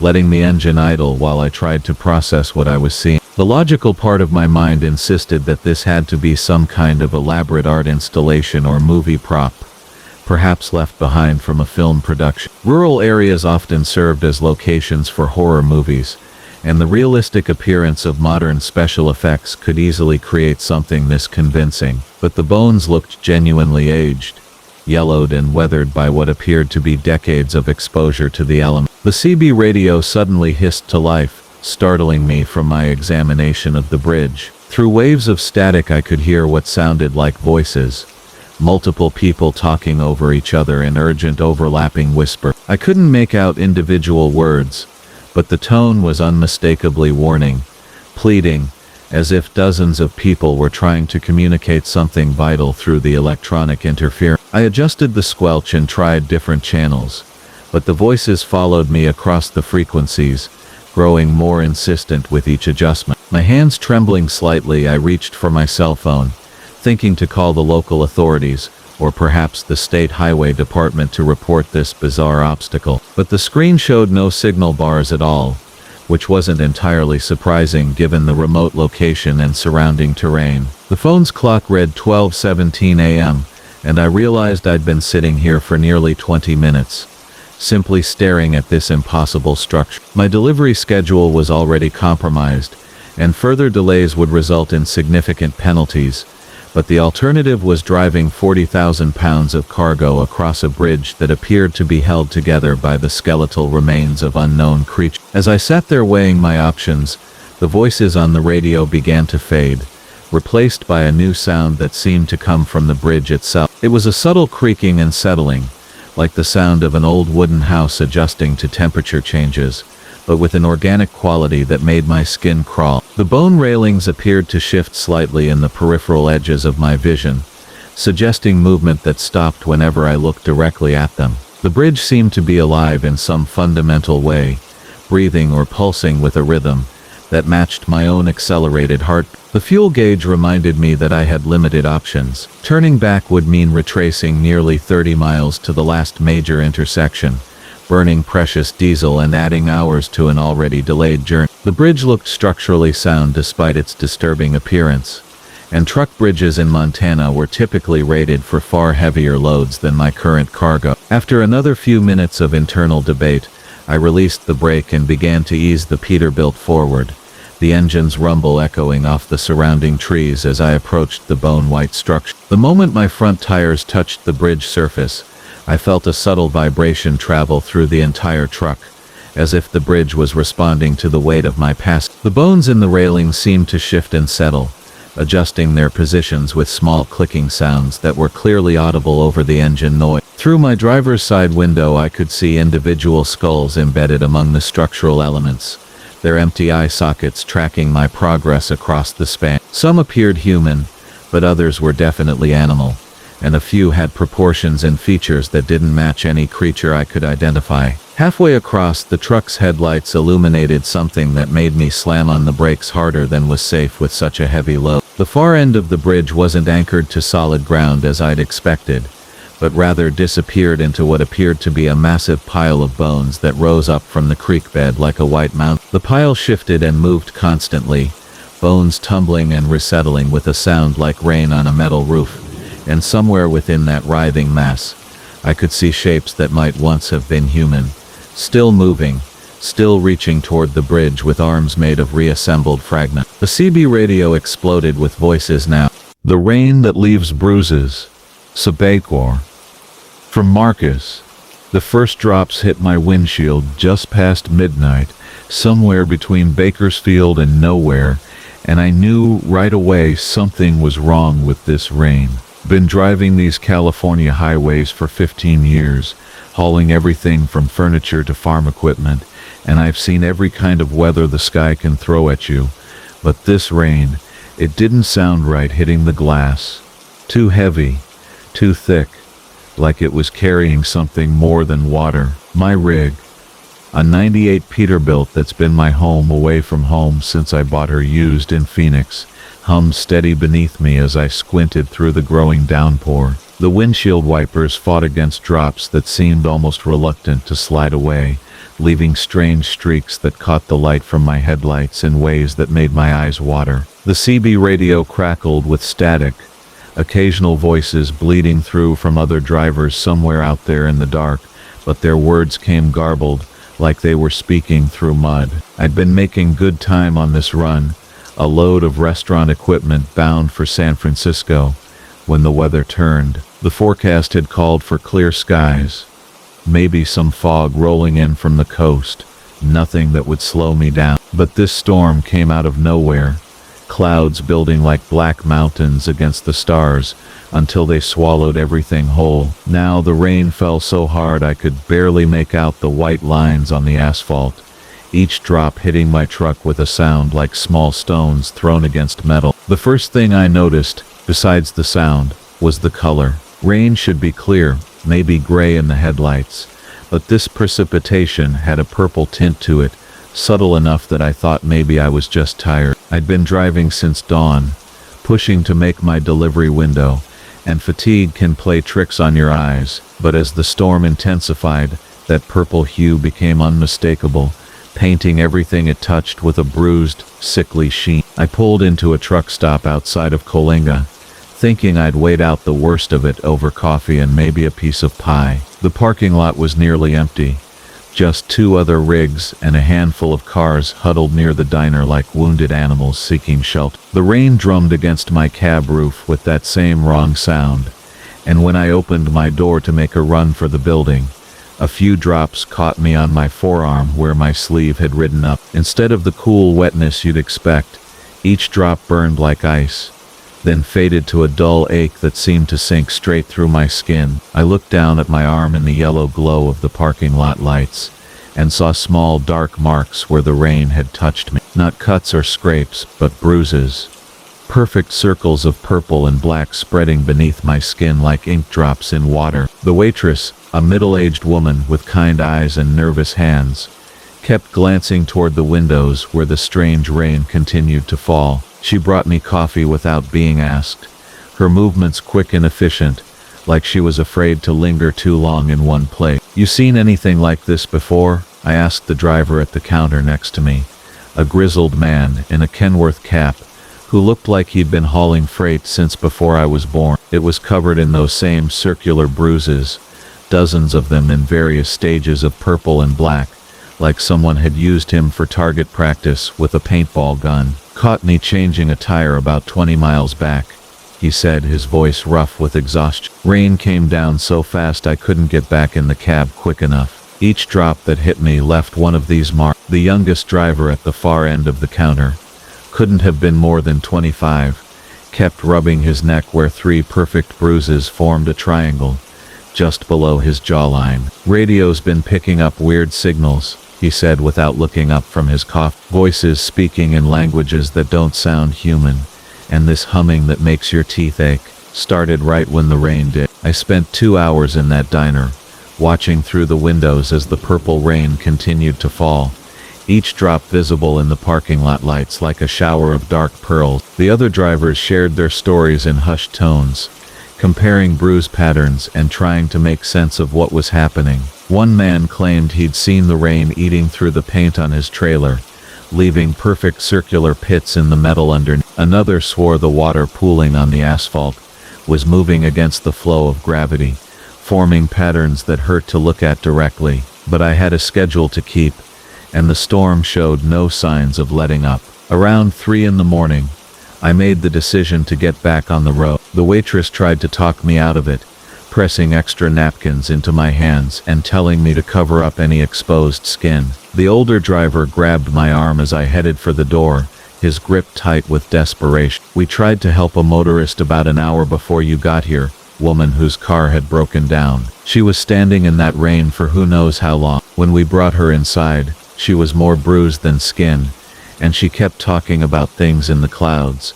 Things with too many eyes watching us through the storm." I pulled my jacket tight and made the dash to my truck, feeling several drops find their way past my defenses to leave their burning marks on my skin. Back in the cab, I fired up the Peterbilt and pulled out onto the highway, my headlights carving a weak tunnel through the purple downpour. The wipers struggled against rain that seemed to cling to the glass like oil, and more than once I had to lean forward, squinting to make out the road ahead. The radio crackled with those strange transmissions the young driver had mentioned, voices that rose and fell in rhythms that made my head pound. Underneath it all was a sound like singing, if singing could be done by throats that had never known human shape. I turned the volume down, but somehow the noise seemed to continue, coming from everywhere and nowhere, vibrating through the metal frame of my truck. The landscape outside my windows looked wrong, familiar landmarks twisted into alien shapes by the storm's strange light.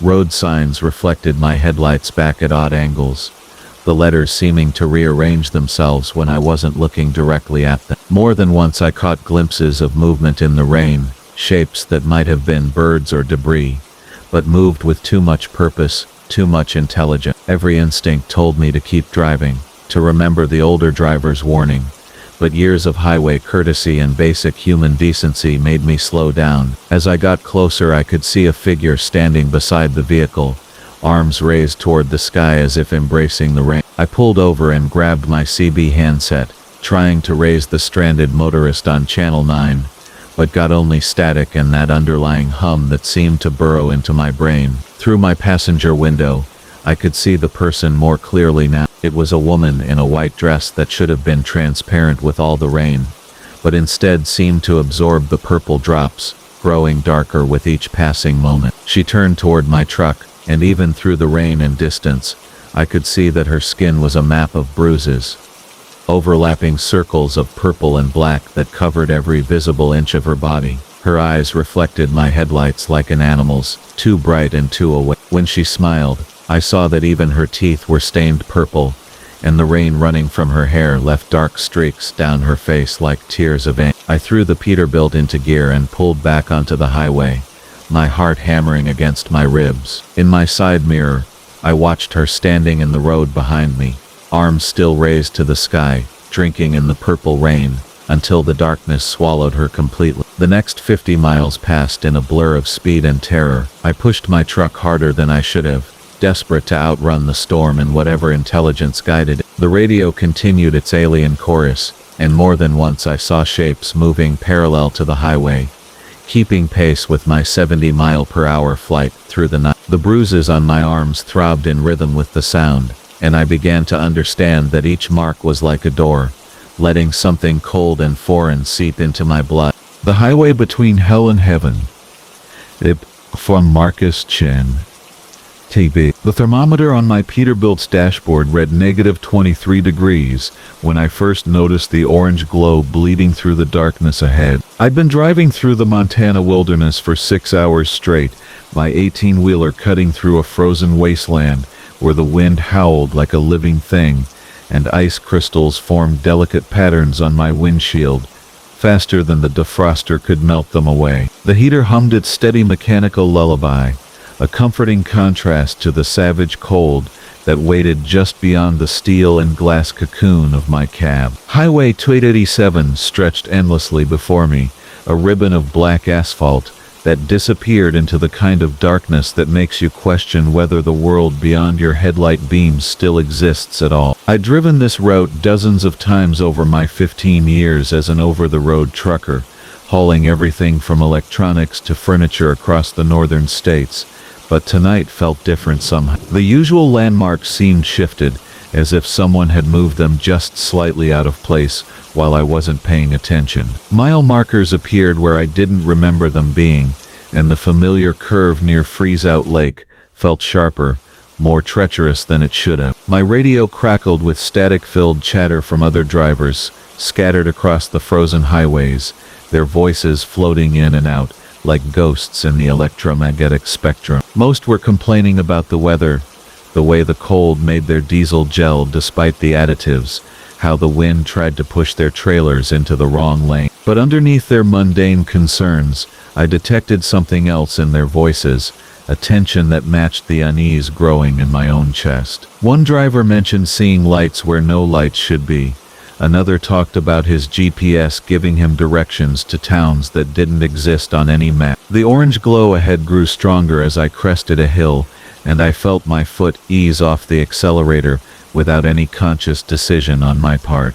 At first I thought it might be another trucker with his hazards on, maybe broken down and running his engine to keep warm while he waited for help. But the glow was too steady, too widespread, painting the low-hanging clouds with an amber radiance that pulsed like a heartbeat. I downshifted, hearing the engine brake's familiar growl as my truck began to slow, and that's when I saw the town. It sat in a valley I'd never noticed before, despite having driven this exact stretch of highway countless times. The buildings were old, the kind of frontier architecture you might find in a historical museum, all wooden storefronts and peaked roofs that belonged to another century entirely. But they were on fire, every single structure burning with flames that danced and writhed against the night sky while somehow never seeming to consume the buildings themselves. The fire moved like liquid light, flowing over rooftops and dancing between windows, yet the wooden frames remained intact, standing as solid and permanent as if they'd been carved from stone. I pulled over at what appeared to be a scenic overlook, though I had no memory of such a pull-off existing here before. My truck settled with its usual collection of mechanical sighs and clicks as I set the parking brake and killed the engine. The silence that followed felt profound and wrong, as if the normal sounds of the wilderness had been swallowed by something hungry and vast. Even the wind had died, leaving the air so still that I could hear my own heartbeat echoing in the sudden quiet. Below me the burning town continued its impossible display, and I began to notice details that made my skin crawl with a cold that had nothing to do with the Montana wind. There were people moving through the streets, dark silhouettes that walked with purpose between the flaming buildings. They moved too smoothly, their gaits lacking the natural rhythm of human locomotion, as if they were gliding just slightly above the ground. Some paused at doorways and seemed to look up toward my position on the hill, their faces hidden in shadow but their attention unmistakably focused on me. I reached for my CB radio, intending to call in what I was seeing, but static filled the channel, a harsh white noise that seemed to carry voices speaking in languages I didn't recognize. The words felt ancient and wrong, syllables that made my teeth ache when I tried to process their meaning. I switched channels, searching for the familiar voices of other drivers, but found only more static, more whispered conversations in tongues that predated English by centuries. That's when I noticed the cold inside my cab was growing worse, despite the fact that my engine was still warm, and my insulation should have kept the interior comfortable for hours. My breath began to fog, small puffs of vapor that caught the orange light filtering through my windshield. The dashboard lights flickered, dimmed, and for a moment I thought my electrical system was failing. But the lights steadied, though they now seemed to pulse in rhythm with the flames below, as if my truck had somehow synchronized itself with whatever force animated the burning town. Movement in my peripheral vision made me turn to check my mirrors, and I saw something that froze my blood more effectively than any Montana winter ever could. A figure was climbing the hill toward my truck, moving with that same unnatural gliding motion I'd observed in the town below. It appeared to be wearing clothes from another era, a long coat and wide-brimmed hat that belonged to the frontier period, but the garments moved without regard for gravity or wind, flowing around the figure as if it were walking through water instead of air. I fumbled for my keys, my fingers suddenly clumsy with cold and fear, and cranked the engine. It turned over sluggishly, the diesel protesting the temperature drop, but caught on the second try. The familiar rumble of the big engine should have been reassuring, but instead it sounded thin and fragile against the weight of silence that pressed in from all sides. I threw the truck into gear and pulled back onto the highway,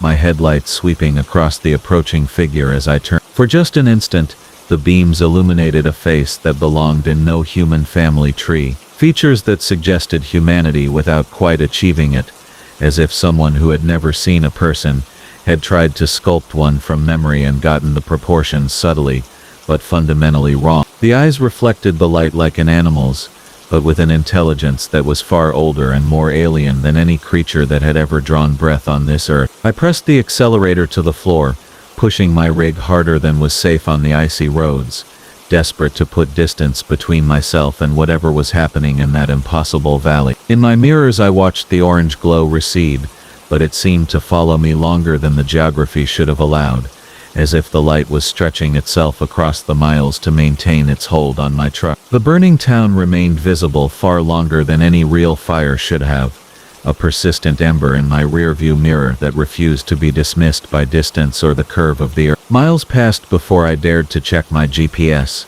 and when I did I found that it showed me driving through empty wilderness, where no roads existed according to its satellite data. The device insisted I was off-road, traveling through terrain marked as uninhabitable forest, yet the highway beneath my wheels remained solid and real, the yellow lines clearly visible in my headlight. I tried calling dispatch on my company radio, but received only silence, as if my truck had somehow slipped between the normal channels of communication and was broadcasting into a void that had no receiver. The temperature gauge began to climb as I drove, which made no sense in the sub-zero air, but I didn't dare stop to investigate. Behind me the orange glow had finally faded beyond the horizon, but I could still feel its presence like a weight between my shoulder blades, a certainty that I was being watched by eyes that had never needed to blink. My fuel gauge showed 3/4 full when it should have been approaching half after the distance I'd covered, as if the laws governing consumption and distance had been temporarily suspended. Dawn found me pulling into a truck stop in Billings, though my logbook insisted I should still be hours away from that city. The familiar sounds of diesel engines and air brakes felt like a benediction, proof that the normal world still existed and was willing to welcome me back. I bought coffee from a clerk who looked at me strangely, mentioning that I seemed unusually pale for someone who'd been driving through the night, but I didn't try to explain what I'd seen. Even now, weeks later, I find myself studying maps of Montana, searching for any mention of a town in the valley where I saw those impossible flames. Historical societies have no records of settlements in that area, and geological surveys show nothing but wilderness where the burning buildings stood. But sometimes on the clearest nights when I'm driving through remote country, I catch a glimpse of orange light on the horizon and feel the temperature inside my cab begin to drop, and I know that somewhere out there, between the frozen roads and the star-filled sky, that town is still burning, still watching for travelers foolish enough to stop and stare too long at fires that never consume what they touch. The Nightly Rearrangement. From Marcus Holloway. The thing about driving the same stretch of interstate for 15 years is that you memorize every curve, every overpass, every mile marker, like they're old friends. Highway 49 between Bakersfield and Fresno had been my regular haul for a decade and a half, and I could navigate that ribbon of asphalt with my eyes closed, the familiar weight of my Kenworth steering wheel in my hands, the steady thrum of the diesel engine beneath my feet, the gentle sway of the trailer behind me. It all formed a rhythm that had become as natural as breathing. But rhythms can be broken, and familiarity can become your enemy when the world decides to stop following its own rules. It started on a Tuesday night in October, the kind of crisp autumn evening where the air carries the scent of distant wood smoke and dying leaves. I was hauling a load of refrigerated produce. Nothing unusual, just another routine run that should have taken me 4 hours door to door. The clock on my dashboard read 11:30 when I merged onto the highway, my headlights cutting through the darkness ahead, while the running lights of other trucks twinkled like earthbound stars in my mirrors. The first sign that something was different came at what should have been mile marker 20. I'd passed that particular marker thousands of times. It sat right beside a weathered billboard advertising a truck stop that had closed down 3 years ago. But when my headlights swept across the roadside, the billboard was gone. In its place stood a cluster of wind-bent eucalyptus trees that definitely hadn't been there that morning when I'd driven the same route in daylight. I blamed it on fatigue at first, figured maybe I was more tired than I'd realized. The human mind plays tricks when you've been staring at endless white lines and reflective paint for hours on end. I reached for my thermos of coffee, took a long sip of the bitter brew, and kept my eyes focused on the road ahead. The highway stretched out before me, exactly as it should, 2 lanes in each direction with a grass median strip down the middle. But 20 minutes later, the median was gone. I slowed my rig down, squinting through the windshield at what had become a 4-lane highway, with nothing but faded yellow paint separating northbound from southbound traffic. The change was subtle enough that I might have missed it if I hadn't been looking for abnormalities, but unmistakable once I noticed it. Highway 49 had always been divided by that median strip, complete with drainage ditches and state-planted shrubs. Now it was just another undivided highway, the kind you'd find cutting through rural farmland instead of connecting major cities. My CB radio crackled with the usual chatter from other drivers, discussions of weather conditions and traffic reports that sounded perfectly normal. I keyed the microphone and called out to any driver who might be familiar with this stretch of road, asking about construction or recent changes to the highway. The responses I got were casual and unconcerned.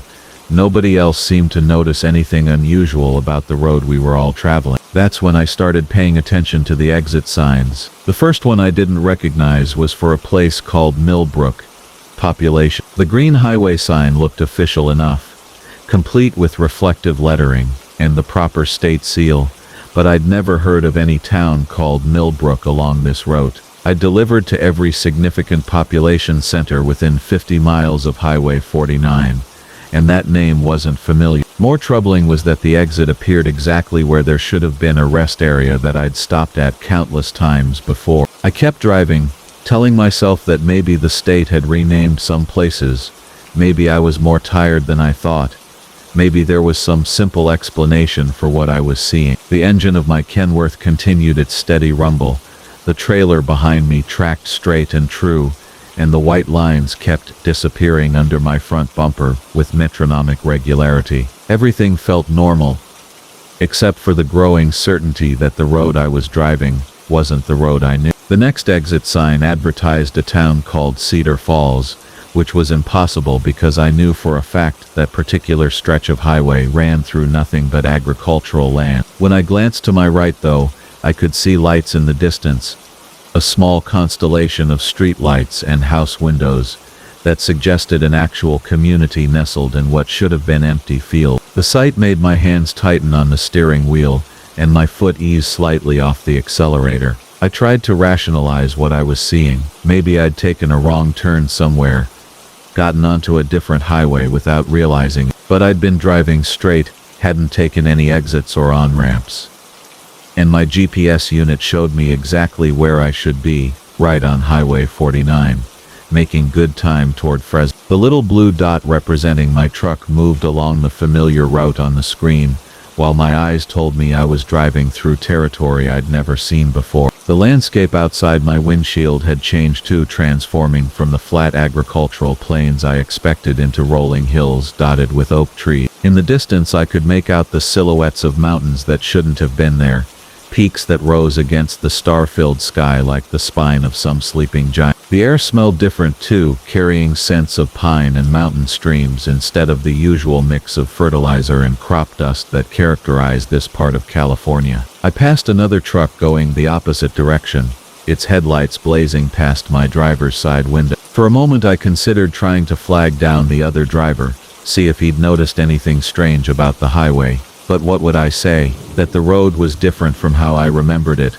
that towns had appeared where none should exist, that the geography itself seemed to be shifting around me like pieces of a vast puzzle being rearranged by invisible hands. Instead, I kept driving and tried to focus on concrete details. Mile markers, for instance. Those were standardized, regulated, impossible to fake or misremember. But when I looked for the next marker, I found numbers that didn't make sense. According to the small green signs, I was approaching mile 97, which put me 30 miles behind where I should have been despite having driven at a steady speed for the past hour. My CB radio buzzed again with routine trucker conversation, weather updates, and warnings about speed traps ahead. I listened carefully to every transmission, hoping to hear someone else express confusion about the changing highway. But the chatter remained mundane and familiar. Either I was the only driver experiencing this phenomenon, or everyone else was pretending that roads naturally rearranged themselves between sunset and sunrise. My truck responded to every input exactly as it should.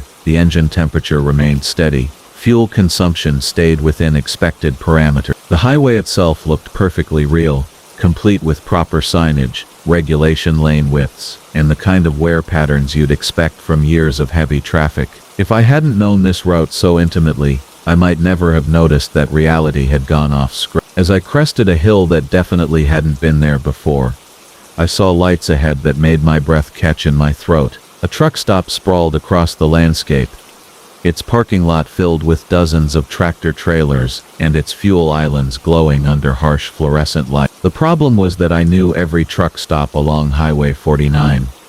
And this one was completely unfamiliar. It was too large, too modern, situated in terrain that should have been nothing but cattle ranches and grain fields. I pulled into the lot, parking my rig between a Peterbilt hauling livestock and a Freightliner with Wyoming plates. The building looked real enough, constructed of red brick with large windows that revealed a well-lit interior filled with merchandise and restaurant seats. Other drivers moved between their trucks and the building with the casual efficiency of people following familiar routine. The usual truck stop amenities were all present: fuel desk, restaurant counter, aisles of snacks and automotive supplies, shower facilities and driver's lounge area. But when I approached the clerk to ask about my location, her answer chilled. According to her, this was the Mountain View Travel Plaza, situated at mile marker 98 on Highway 49. And it had been in business at this location for over 20 years. I bought a cup of coffee and a road atlas, spreading the book open on one of the restaurant tables to study the map of this part of California. Highway 49 was marked exactly where it should be, running straight between Bakersfield and Fresno through flat agricultural terrain. No mountains, no hills, no truck stop called Mountain View Travel Plaza. The map showed the world as I remembered it, while my eyes registered a completely different reality. Other drivers came and went around me, all acting as if this impossible truck stop was perfectly normal. I tried striking up conversations, asking casual questions about the local area. But everyone I spoke to had consistent memories of a landscape that didn't match what I knew to be true. They spoke of the mountains as if they'd always been there, referenced the towns I'd never heard of as familiar. The Mirror's Shadow, Teal. From Jake Sullivan. The thing about driving nights is you learn to trust your mirrors more than your eyes. After 15 years hauling freight across the interstate system, I developed an almost supernatural awareness of what belonged in my mirrors and what didn't. The familiar dance of headlights, the predictable pattern of late-night traffic, the way shadows moved across the glass as streetlights swept by overhead. But that Tuesday night in October, somewhere between Bakersfield and Fresno on Highway 99, my mirrors started showing me something that shouldn't have been there. I was running a load of agricultural equipment to a depot outside Sacramento, my Peterbilt 3079 purring like a contented cat through the Central Valley darkness. The cab was warm against the autumn chill, the soft amber glow from my instrument panel creating that cocoon of comfort that long-haul drivers know well. Classic rock played low on the radio, just loud enough to fill the silence but not so loud as to mask the reassuring rumble of my Caterpillar engine. Rain had been threatening all evening, and occasional droplets began to speckle my windshield as I maintained a steady 70 miles per hour through the agricultural corridor. Just another trucker making good time through the night, probably carrying produce or manufactured goods like the rest of us worker bees keeping America's supply chain moving. The trailer was a standard 53-footer, painted deep black without any visible company markings or DOT numbers that I could make out in the mirror. What struck me as slightly odd was how perfectly it maintained its distance behind me, staying exactly 3 car lengths back in the right lane while I occupied the left. The black trailer never gained on me, never fell back, never changed lanes. In my passenger mirror I could catch glimpses of its cab occasionally when we'd hit a straight stretch with good lighting, but the details remained frustratingly unclear. The truck appeared to be a conventional Kenworth or Freightliner, painted the same deep black as its trailer, but the driver remained invisible behind what looked like heavily tinted glass. Even when we passed under the bright sodium lights of an overpass, the cab's interior stayed dark as a cave. The rain began in earnest as we approached the outskirts of Tulare, fat droplets drumming against my windshield with increasing intensity. I flicked on my wipers and adjusted my speed slightly, dropping to 65 as visibility decreased. The black trailer matched my deceleration perfectly, maintaining that precise 3-car length buffer as if connected to my truck by an invisible tether. This level of synchronized driving went beyond professional courtesy or coincidental route. This was deliberate, calculated, and increasingly unsettling. My CB radio crackled with the familiar chatter of drivers calling out speed traps and road conditions, but when I keyed the microphone to hail the black trailer, I received only static in response. I tried multiple times, switching channels and using various trucker handles, but the driver behind me remained silent as a tomb. The radio worked fine when other drivers responded to my calls, so the equipment wasn't malfunctioning. The black trailer's driver simply chose not to acknowledge my attempts at communication. The black trailer cast no reflection in my mirrors when we passed under certain streetlights. At first I attributed this to the angle of the lights, or perhaps some trick of the wet pavement, but as I paid closer attention, the pattern became undeniable. Under mercury vapor lights, the trailer appeared solid and normal. Under LED streetlights, it remained clearly visible, but under the older sodium lights that still illuminated many rural stretches of highway, the black trailer seemed to fade like smoke, becoming translucent or disappearing entirely from my mirrors, while somehow maintaining its position on the road. My hands tightened on the steering wheel as I tried to rationalize what I was seeing. 30 years of driving experience couldn't explain a trailer that selectively reflected light depending on its source. I rubbed my eyes, thinking perhaps fatigue was playing tricks with my vision, but when I looked again, the phenomenon continued. Under sodium lights, the mirrors showed empty road where the black trailer should have been, yet I could still sense its presence, still feel the weight of invisible eyes watching me from that darkened cab. The rain intensified as we approached Fresno,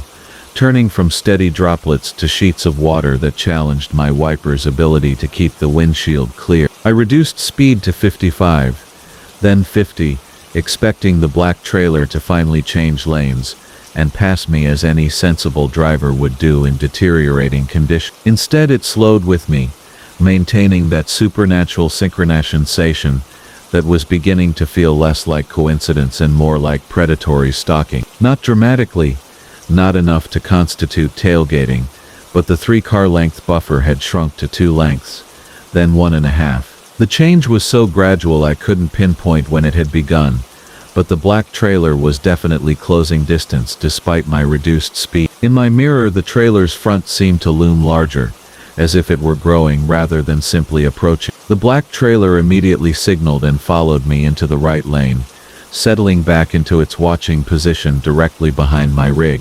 When I moved back to the left lane, it followed again with mechanical precision. When I tried the right lane a second time, it mirrored my movement perfectly, as if controlled by some malevolent autopilot programmed to shadow my every decision. But within that static I began to hear something that made my blood run cold. Voices, distant and distorted, speaking in languages I didn't recognize. The words seemed to shift and change even as I listened, transforming from what might have been Spanish to something that could have been Russian, to syllables that didn't sound human at all. Behind these phantom voices I could make out what sounded like the rumble of diesel engines, dozens of them, as if my CB was somehow receiving transmissions from a massive convoy of invisible trucks. I switched off the radio, but the voices continued, now seeming to emanate from my mirrors themselves. The black trailer had moved even closer, close enough that I could see details I wished had remained hidden. The trailer's surface wasn't painted black so much as it seemed to absorb light,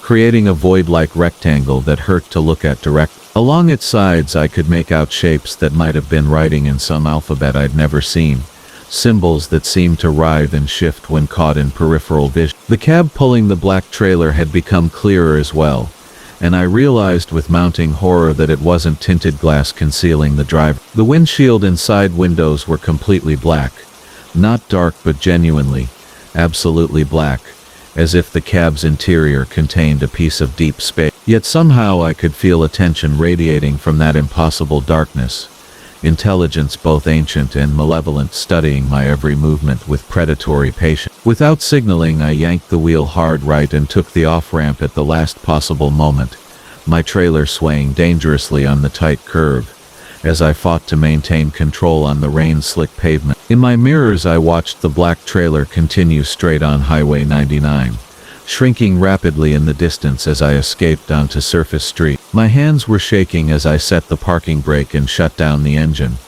the silence after hours of road noise feeling heavy and oppressive. I climbed down from my cab and walked around the rig, checking my trailer and inspecting my mirrors as if they might provide some explanation for what I'd experienced. The parking lot contained the usual collection of big rigs and four-wheelers, drivers grabbing coffee and fuel before continuing their journey. The ordinary sights and sounds of trucking life surrounded me, yet I couldn't shake the feeling that something fundamental had changed, that my encounter with the black trailer had altered reality in some subtle but permanent way. I bought coffee inside and spent an hour in the driver's lounge, telling myself I was letting the rain pass but really trying to process what had happened on the highway. When I finally worked up the courage to continue my run to Sacramento, I inspected every mirror on my truck twice before pulling back onto the interstate. The rest of the trip passed without incident, and I delivered my load on schedule the next morning. But even now, months later, the last voice on Channel 9 from Marcus Rivera. The CB radio had been my lifeline for 37 years of long-haul trucking, but tonight it was going to kill me. I'd been running coast to coast in my Peterbilt 379 for more decades than I care to count, and in all that time I'd never heard anything quite like the voice that came crackling through the static at 2:47 a.m. on that rainy October night somewhere between Barstow and Flagstaff. Her name was Sarah, and she'd been dispatching for Midwest Continental Freight for 15 years. I knew her voice better than my own mother's by then, that warm Illinois accent cutting through the loneliness of midnight highways like a lighthouse beacon. Sarah was the kind of dispatcher who remembered your kid's birthday, who'd stay late to find you a decent load when freight was thin, who'd talk you through a panic attack at 3 in the morning when the road stretched endless and black ahead of your windshield. The rain hammered against my cab with the persistence of an undertaker's knock, each drop catching the amber glow of my running lights before sliding into darkness. My wipers fought a losing battle against the deluge, creating that hypnotic rhythm that could lull a driver into highway hypnosis if he wasn't careful. The heater hummed steadily, fighting off the desert cold that always surprised newcomers to this stretch of interstate. Outside, the neon signs of truck stops and diners blurred into watercolor smears of red and blue, their promises of hot coffee and human contact feeling impossibly distant. I'd been fighting sleep for the past hour, nursing my third cup of coffee and counting mile markers like prayer beads, when Sarah's voice cut through the white noise of tires on wet asphalt. The CB crackled to life with that familiar electronic whisper that preceded transmission, But something was different this time. Her voice carried a weight I'd never heard before, a tremor that made my hands tighten involuntarily on the steering wheel. Breaker 19, this is Continental Dispatch looking for Midnight Express, she said, using the handle I'd carried since my rookie days. The static seemed heavier tonight, pregnant with interference that made her words sound like they were traveling through water. Marcus, you out there, sugar? I reached for the microphone, its worn plastic familiar beneath my calloused fingers. Right here, Sarah. What's the good word? But even as I asked, I could feel something cold settling in my stomach like bad coffee. The CB seemed to be picking up strange interference, whispers and fragments of conversations that sounded like they were coming from very far away, or very long ago. Her voice wavered, and I caught something else underneath it, a sound like wind through empty buildings. Customers real particular about timing.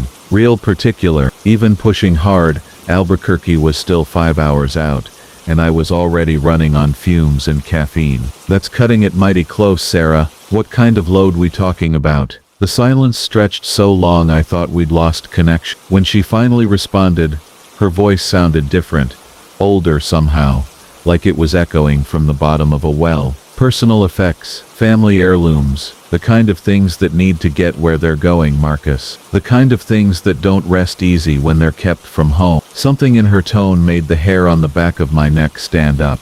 In 15 years of taking loads from Sarah, she'd never once failed to give me a straight answer about cargo. Freight was freight, whether it was auto parts or electronics, or household goods. But tonight, she was being evasive in a way that felt wrong, like a song played in a minor key when you expected major. As I took the exit, my headlights swept across a landscape that seemed to swallow light, showing me nothing but scrub brush and the occasional twisted Joshua tree standing sentinel against the storm. The rain had gotten worse, turning the unpaved road into a river of mud that grabbed at my tires with greedy fingers. A single fluorescent light flickered spastically over a loading dock, casting everything in that sickly green glow that makes living things look like corpses. There was no sign of another truck, no indication that anyone had been here in months, maybe years. Sarah, you sure about this location? Place looks deader than last year's roadkill. The response came immediately,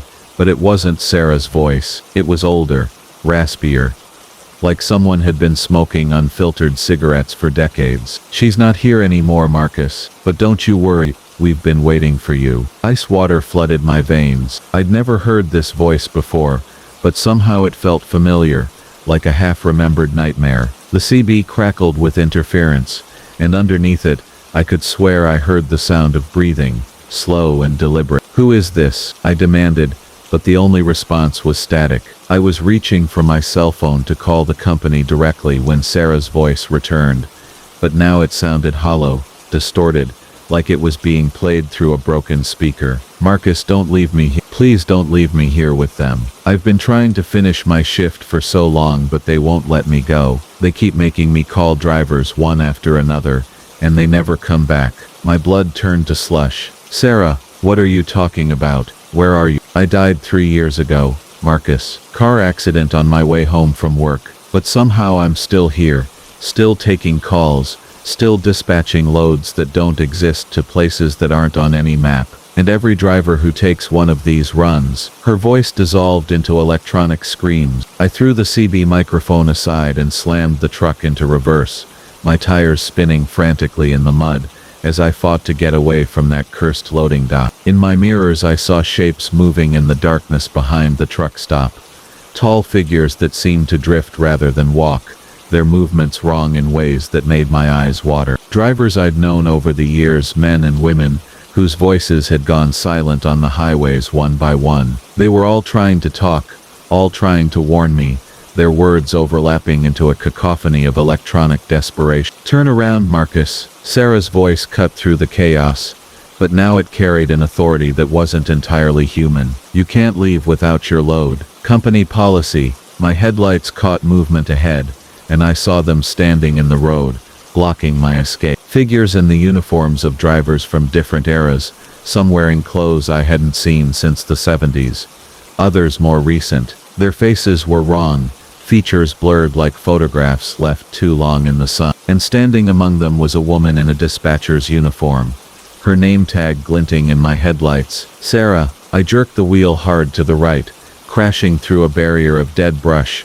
as I fought to find another way back to the interstate. Behind me I could hear the CB screaming with voices of the lost, all the drivers who'd answered one final call that led them away from the world of the living. The CB continued its electronic howling for another 10 miles, before finally falling silent, leaving me alone with the sound of rain and the thundering of my own heart. When I called Midwest Continental the next morning, they told me they'd never had a dispatcher named Sarah, and their records showed no attempted contact with my truck during the time frame in question. But sometimes late at night on empty highways, I'll catch fragments of her voice drifting through the static, still trying to finish that final shift, still calling drivers to loads that exist only in the space between life and whatever comes after. I ripped out the wires 3 weeks ago and haven't looked back. But on nights like this, when the rain hammers down and the road ahead disappears into darkness, I swear I can still hear her calling my handle through the white noise of tires on asphalt, offering me one last run to a destination I pray I'll never reach.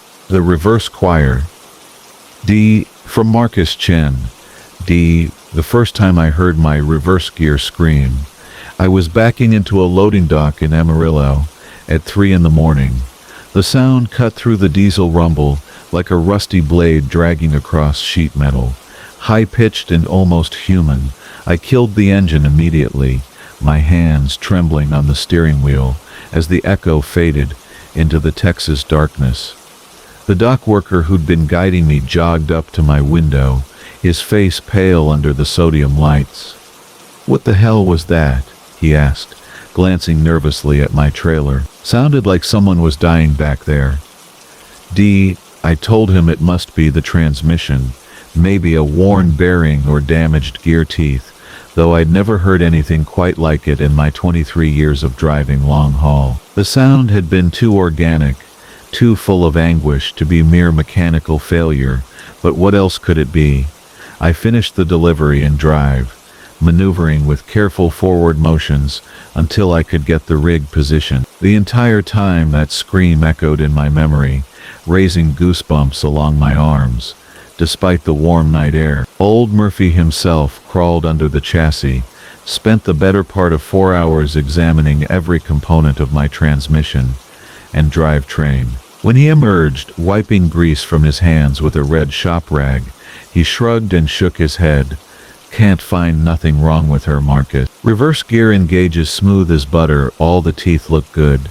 Fluid levels are perfect. Maybe you just caught some debris in there that worked itself loose." But even as he said it, I could see the doubt in his eye. Murphy had been fixing trucks since before I was born, and he knew the difference between mechanical sounds and whatever we both suspected this might be. I paid him anyway and headed back onto Highway 40, westbound toward Flagstaff, with a load of agricultural equipment. The afternoon sun beat down mercilessly on the asphalt, creating those shimmering mirages that make the road look like it's floating on water. For hours I managed to avoid needing reverse, planning my stops carefully at truck stops, with pull-through parking and loading docks I could approach straight on. But as evening settled over the high desert and I pulled into a rest area near the Arizona border, I knew I'd have to face it eventually. The rest stop was nearly empty, just my rig and a small RV parked near the restroom. I'd pulled in awkwardly too far forward and at a bad angle that blocked part of the walking path.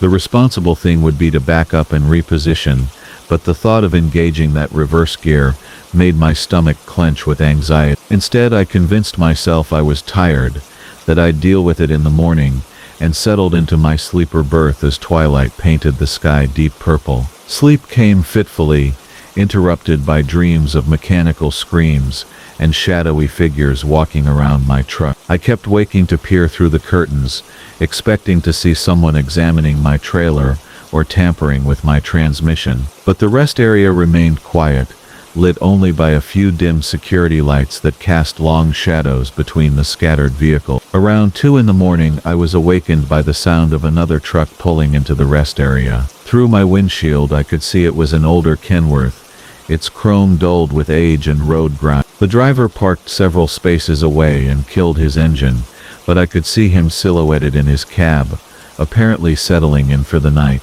Something about his presence made me uneasy, though I couldn't put my finger on why. Maybe it was the way he'd backed into his space without any apparent effort, his reverse gear operating in complete silence. The other truck was gone, departed sometime while I slept, leaving only faint tire marks in the gravel. I started my engine and let it warm up, dreading what I knew I had to do. My truck was still positioned poorly, and now a small family had arrived in a minivan, trying to navigate around my trailer to reach the picnic table. The moment I began to let out the clutch, the screaming started again. This time it was even worse than before, a sound so piercing and full of agony that I immediately stalled the engine. The family by the picnic table stopped and stared, the children pressing their hands over their ears. The father approached my cab with an expression of concern and annoyance. "Is your truck okay?" he called up to me. That sound, it scared my kids pretty bad. I apologized and tried to explain, but how do you describe something that shouldn't exist? I managed to reposition the truck using a series of forward movements, turning and pulling ahead until I'd cleared the walkway. The family watched nervously as I prepared to leave, probably worried that whatever was wrong with my truck might be dangerous. I couldn't blame them for their concern because I was beginning to share it. Over the next 3 days I managed to avoid using reverse entirely, planning my routes and stops with obsessive care. But I knew this couldn't continue indefinitely. My delivery schedule was suffering, I was having to pass up good parking spots, and the stress was beginning to affect my sleep and concentration. On Thursday evening, hauling a load of electronics toward Los Angeles, I found myself trapped in a situation where reverse was unavoidable. Construction on I-40 had forced traffic onto a narrow detour through a small mountain town called Cedar Ridge. Following my GPS down what I thought was a truck route, I found myself on a dead-end street that terminated at the edge of a deep river. The road was too narrow to turn around, hedged in by steep rocky walls on both sides. Behind me other vehicles had followed my lead and were now backed up, waiting for me to clear the way. I had no choice but to reverse the entire half-mile back to where the road was wide enough for a three-point turn. Instead of the sharp, anguished cry I'd heard before, there were multiple voices, a whole chorus of mechanical screams rising and falling in a horrible harmony. The sound seemed to come not just from my transmission, but from all around the truck, as if my reverse gear had somehow opened a channel to something beyond normal mechanical function. Cars behind me began honking and flashing their lights, their drivers probably thinking I was having some kind of breakdown. Through my mirrors I could see people getting out of their vehicles, some covering their ears, others pointing at my truck and talking animatedly among themselves. But I had to keep backing up, foot by foot, the screaming growing louder and more complex with each passing second. There were figures walking alongside my truck, keeping pace as I slowly reversed down the mountain road. They appeared to be people, but something about their proportions was wrong. Their limbs too long, their movements too fluid. They seemed to be translucent, visible but not quite solid, and they all appeared to be screaming silently, their mouths open wide in expressions of absolute terror and anguish. I forced myself to focus on the road, on the delicate task of backing a 70-foot vehicle down a narrow mountain path, without jackknifing or hitting the rocky walls. But the figures remained visible in my peripheral vision, growing more numerous as the mechanical screaming intensified. By the time I reached a wide spot where I could turn around, there must have been dozens of them, a ghostly procession walking backward alongside my trailer. The sudden silence was almost as unsettling as the noise had been. Behind me the line of backed-up traffic began moving again, though several drivers slowed as they passed my cab, staring up at me with expressions of confusion and concern. I forced myself to wave and smile, trying to project an image of everything being normal, even as my heart hammered against my ribs. I tried to explain what was happening without sounding completely insane, but even to my own ears the story seemed impossible. Sarah listened patiently, occasionally asking questions, never once suggesting that I might be losing my mind. When I finished she was quiet for a long moment. "Marcus," she finally said, her voice soft and worried, "maybe you should come home for a while. Take some time off, let someone else handle the long hauls until you figure this out." Part of me wanted nothing more than to bobtail home to Oregon, to park my truck and never engage that reverse gear again. But I still had a load to deliver, contracts to fulfill. The loop that never ends. From Marcus. The thing about driving long haul is that you get to know your routes like the lines on your palms. Every curve and straightaway burned into muscle memory until you could navigate them blindfolded.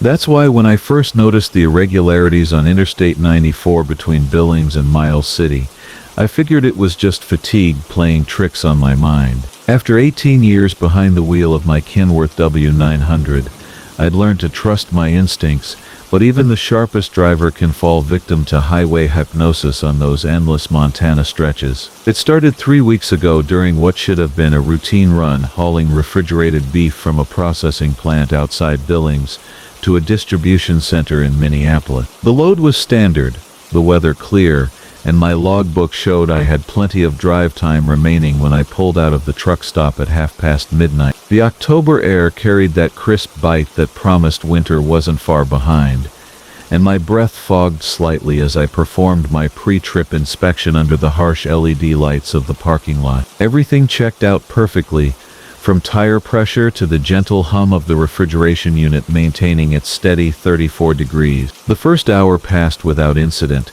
my CB crackling occasionally with the voices of other drivers reporting clear roads ahead and speed traps around mile marker. The familiar rhythm of the road settled over me like an old blanket, the steady thrum of the diesel engine beneath the hood, providing a mechanical lullaby that had carried me through countless nights just like this one. My headlights carved twin tunnels through the darkness, illuminating the yellow center line that stretched endlessly ahead, disappearing into the vast Montana wilderness that seemed to swallow sound and light with equal hunger. It was somewhere between Forsyth and Miles City that I first noticed the billboard. A faded advertisement for a truck stop called Lonesome Pete's, featuring a cartoon trucker with an exaggerated smile and the promise of hot coffee and fresh pie 24 hours a day. The paint was weathered and peeling, and something about the trucker's grin struck me as off-putting, too wide and somehow predatory in the way my headlights caught it. I'd driven this route hundreds of times and couldn't recall ever seeing that particular billboard before, but truck stops come and go with surprising frequency, and it wasn't unusual for advertisements to linger long after the businesses they promoted had closed their doors forever. 20 minutes later I saw it again. This time I paid closer attention, noting the mile marker and checking my GPS to confirm my location. The billboard stood in exactly the same spot relative to the road, advertising the same truck stop with the same unsettling cartoon mascot.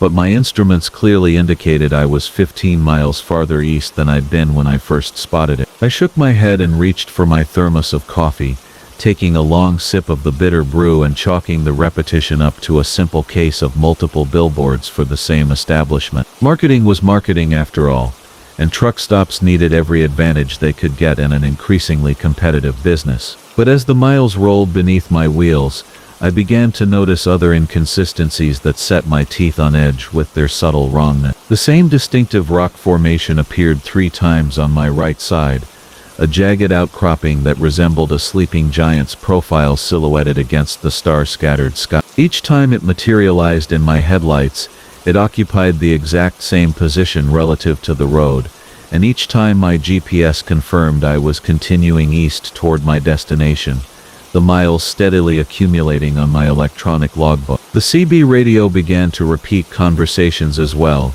the same voices reporting the same speed trap at mile marker 26, the same discussion about weather conditions near Glendive, the same trucker complaining about dispatcher demands and unrealistic delivery schedule. At first I thought it might be some form of radio interference, atmospheric conditions bouncing signals in unexpected ways, but as the night wore on, the repetitions became impossible to ignore. Every detail matched perfectly, from the gravelly voice of Buffalo Joe discussing his grandson's baseball game, to the female driver known as Red Phoenix warning about construction delays that never seemed to materialize. My fuel gauge should have been dropping steadily, but it remained locked at 3/4 full despite hours of driving. The odometer continued its relentless forward march, clicking off mile after mile with mechanical precision, but the landscape outside my windshield began to feel increasingly familiar in ways that made the hair on my arms stand on end. The same cluster of grain silos appeared repeatedly on my left,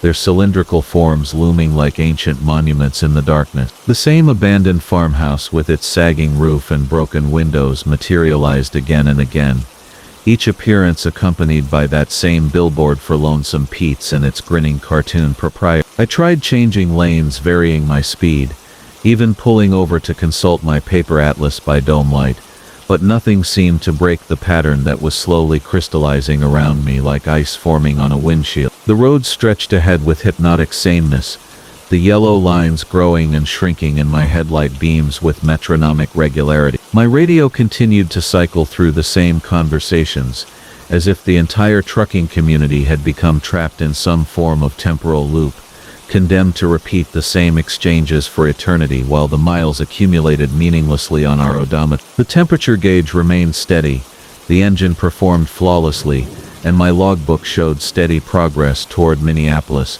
but I began to realize with growing horror that I was no longer traveling through normal space. The landscape had become a recurring nightmare, the same elements repeating with clockwork precision, while time itself seemed caught in an endless spiral that led nowhere despite the illusion of forward motion. Every attempt to break free only carried me deeper into the loop, as if the road itself had developed a malevolent consciousness that fed on the movement of vehicles across its surface. I keyed the microphone of my CB radio, my voice tight with barely controlled panic as I broadcast on Channel 19. "This is Big Marcus eastbound on I-94.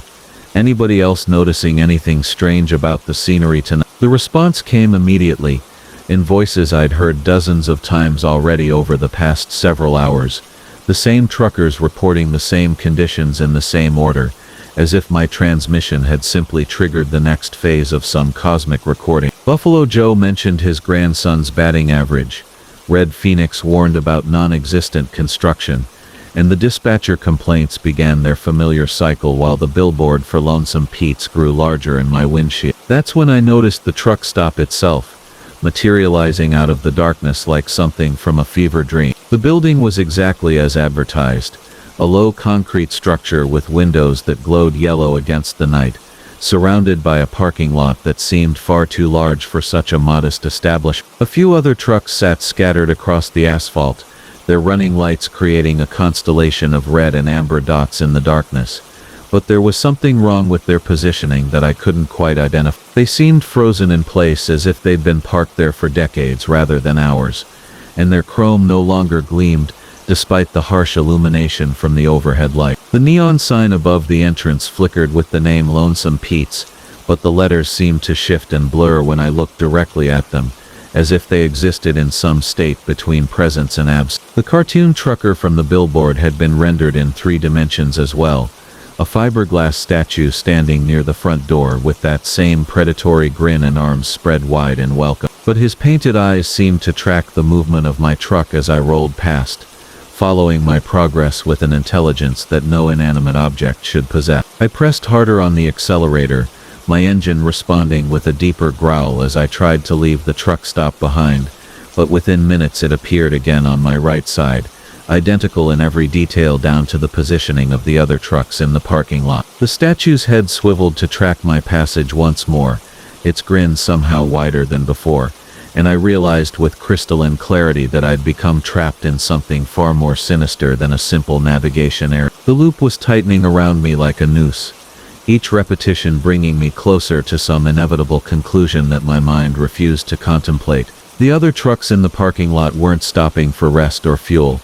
I understood now. They were permanent residents of this place that existed between destinations, their drivers probably still sitting behind their steering wheels, convinced they were making progress toward deliveries they would never complete. The CB conversations would continue forever, the same voices reporting the same conditions while their vehicles slowly became part of the landscape, chrome dulling and paint fading until they resembled the abandoned machinery that dotted rural highways across the country. But even as this realization settled over me like a shroud, I noticed something that offered a sliver of hope.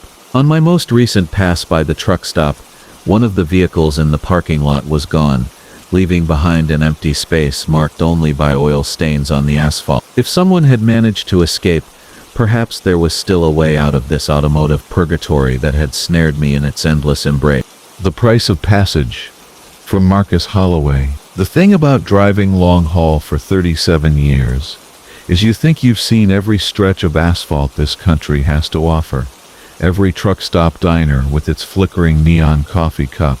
Every way station attendant who looks like they'd rather be anywhere else. You develop a rhythm with the road, a partnership with your rig that transcends the mechanical relationship between man and machine. My Peterbilt 37.9 and I had logged over 2 million miles together, her midnight blue paint job now weathered to something closer to storm clouds, but her Detroit diesel still purring like she was fresh off the lot. That autumn night in eastern Montana, with the first real cold snap of the season, turning my breath to vapor every time I cracked the window, I thought I knew exactly where I was headed and how long it would take to get there. I was wrong about both. The load was nothing special. Electronics components bound for Seattle. The kind of freight that pays decent but doesn't set your world on fire. I'd picked it up in Minneapolis 3 days prior, taking the northern route through North Dakota, because the weather reports showed clear skies, and I preferred the emptiness of those plains to the congestion further south. There's something peaceful about those endless horizons, the way the wheat fields roll away toward infinity, under a sky so vast it makes you feel both insignificant and somehow blessed to witness it. The radio had been crackling with trucker chatter most of the day, but as evening settled in and the temperature dropped, the airways grew quiet except for the occasional weather update warning of possible snow flurry. I was running about an hour behind schedule when I saw the first sign for the Bridgewater Toll Plaza, which struck me as odd because I'd driven this stretch of Highway 2 more times than I could count, and had never encountered a toll road in Montana. The sign itself looked official enough, that distinctive green background with white lettering that marked federal highway signage, but something about it seemed freshly installed, the paint too bright against the weathered fence posts and prairie grass that lined the roadway. My CB radio had gone completely silent by then, not even the usual static that accompanies long-distance trucking through sparsely populated areas, just an eerie quiet that made the steady thrum of my engine seem unnaturally loud. The toll plaza appeared gradually through the gathering dusk, its outline at first resembling one of those roadside rest areas, with their distinctive overhead lighting, but as I downshifted and began to slow, I could see it was something entirely different. 3 lanes fanned out beneath a concrete canopy, supported by thick pillars, each lane marked with the familiar green and red lights that indicate open or closed to toll booth. Only the rightmost lane showed green, and as I guided my rig toward it, I noticed that despite the official appearance of the structure, something about the whole setup felt wrong, like a movie set built to look convincing from a distance, but revealing its artificial nature up close. The booth itself was occupied by a woman who appeared to be in her 60s, with silver hair pulled back in a neat bun, and wearing what looked like a standard toll collector's uniform, navy blue with official-looking patches on the shoulder. She smiled as I rolled down my window and leaned out to pay whatever fee was required, but there was something about her expression that made me uncomfortable. A quality I couldn't quite define, but that reminded me of the way funeral directors smile when they're trying to put grieving families at ease. Her voice, when she spoke, was pleasant enough, with the neutral accent of someone who could have been from anywhere in the heartland. "Good evening, driver," she said, consulting a clipboard that seemed to materialize from somewhere beneath the booth's counter. "That's quite a beautiful rig you're operating. A 2010 Peterbilt, if I'm not mistaken, midnight blue with chrome exhaust stacks and those distinctive LED marker lights you've added along the trailer." The level of detail in her observation should have impressed me, but instead it sent a chill down my spine because my truck had been parked in darkness when I'd approached, and there was no way she could have seen those specific modifications from her position in the booth. When I asked about the toll amount, she consulted her clipboard again, and informed me that the fee for commercial vehicles of my weight class was not monetary, but rather what she termed a memory assessment, explaining that the Bridgewater Toll Plaza was part of a pilot program designed to ease traffic congestion by collecting valuable data about transportation patterns and driver experiences. She handed me a small electronic device, about the size of a smartphone but with a smooth matte black surface that seemed to absorb light rather than reflect it, and instructed me to hold it while she asked a few questions about my travel. The questions started innocuously enough. How long had I been driving professionally? What routes did I prefer? What were some of the most memorable loads I'd hauled? But as I answered, I noticed that the device in my hand was growing warm, and I began to feel a strange drowsiness that had nothing to do with the late hour or the miles I'd already covered. The toll collector's voice seemed to be coming from farther away, even though she hadn't moved from her position just a few feet from my window, and I found myself struggling to remember specific details about the trips she was asking about, incidents and encounters that had been vivid in my mind just moments before. She asked about the time I'd helped a stranded family change a tire outside Amarillo during a thunderstorm, and I could recall the basic facts of the incident, but couldn't remember their faces or the words of gratitude they'd spoken. When she inquired about my first solo run as a newly licensed driver, the pride and terror of that milestone seemed to fade even as I tried to grasp it, like trying to hold water in cupped hand. The device in my palm was now uncomfortably hot, and I wanted to drop it but found myself unable to release my grip, as if my fingers had forgotten how to obey the commands of my increasingly foggy brain. Each question seemed to pull something precious from my mind, leaving behind vague impressions where once there had been clear memories filled with specific details, emotions and meaning. She asked about my late wife Sarah, about the conversations we'd had during the early years, when she would sometimes ride along on shorter runs, and as I spoke about those precious times, I felt them slipping away, becoming generic and colorless, like photographs left too long in direct sunlight. The woman's smile never wavered, but her eyes had taken on a hungry quality, as if she was feeding on something invisible that flowed from me to her through the mysterious device I couldn't release. When she asked about the birth of my daughter Amanda, panic finally cut through the strange lethargy that had been settling over my mind. That memory was sacred to me, the moment when I'd held my child for the first time, and felt my entire world reorganize itself around this tiny, perfect person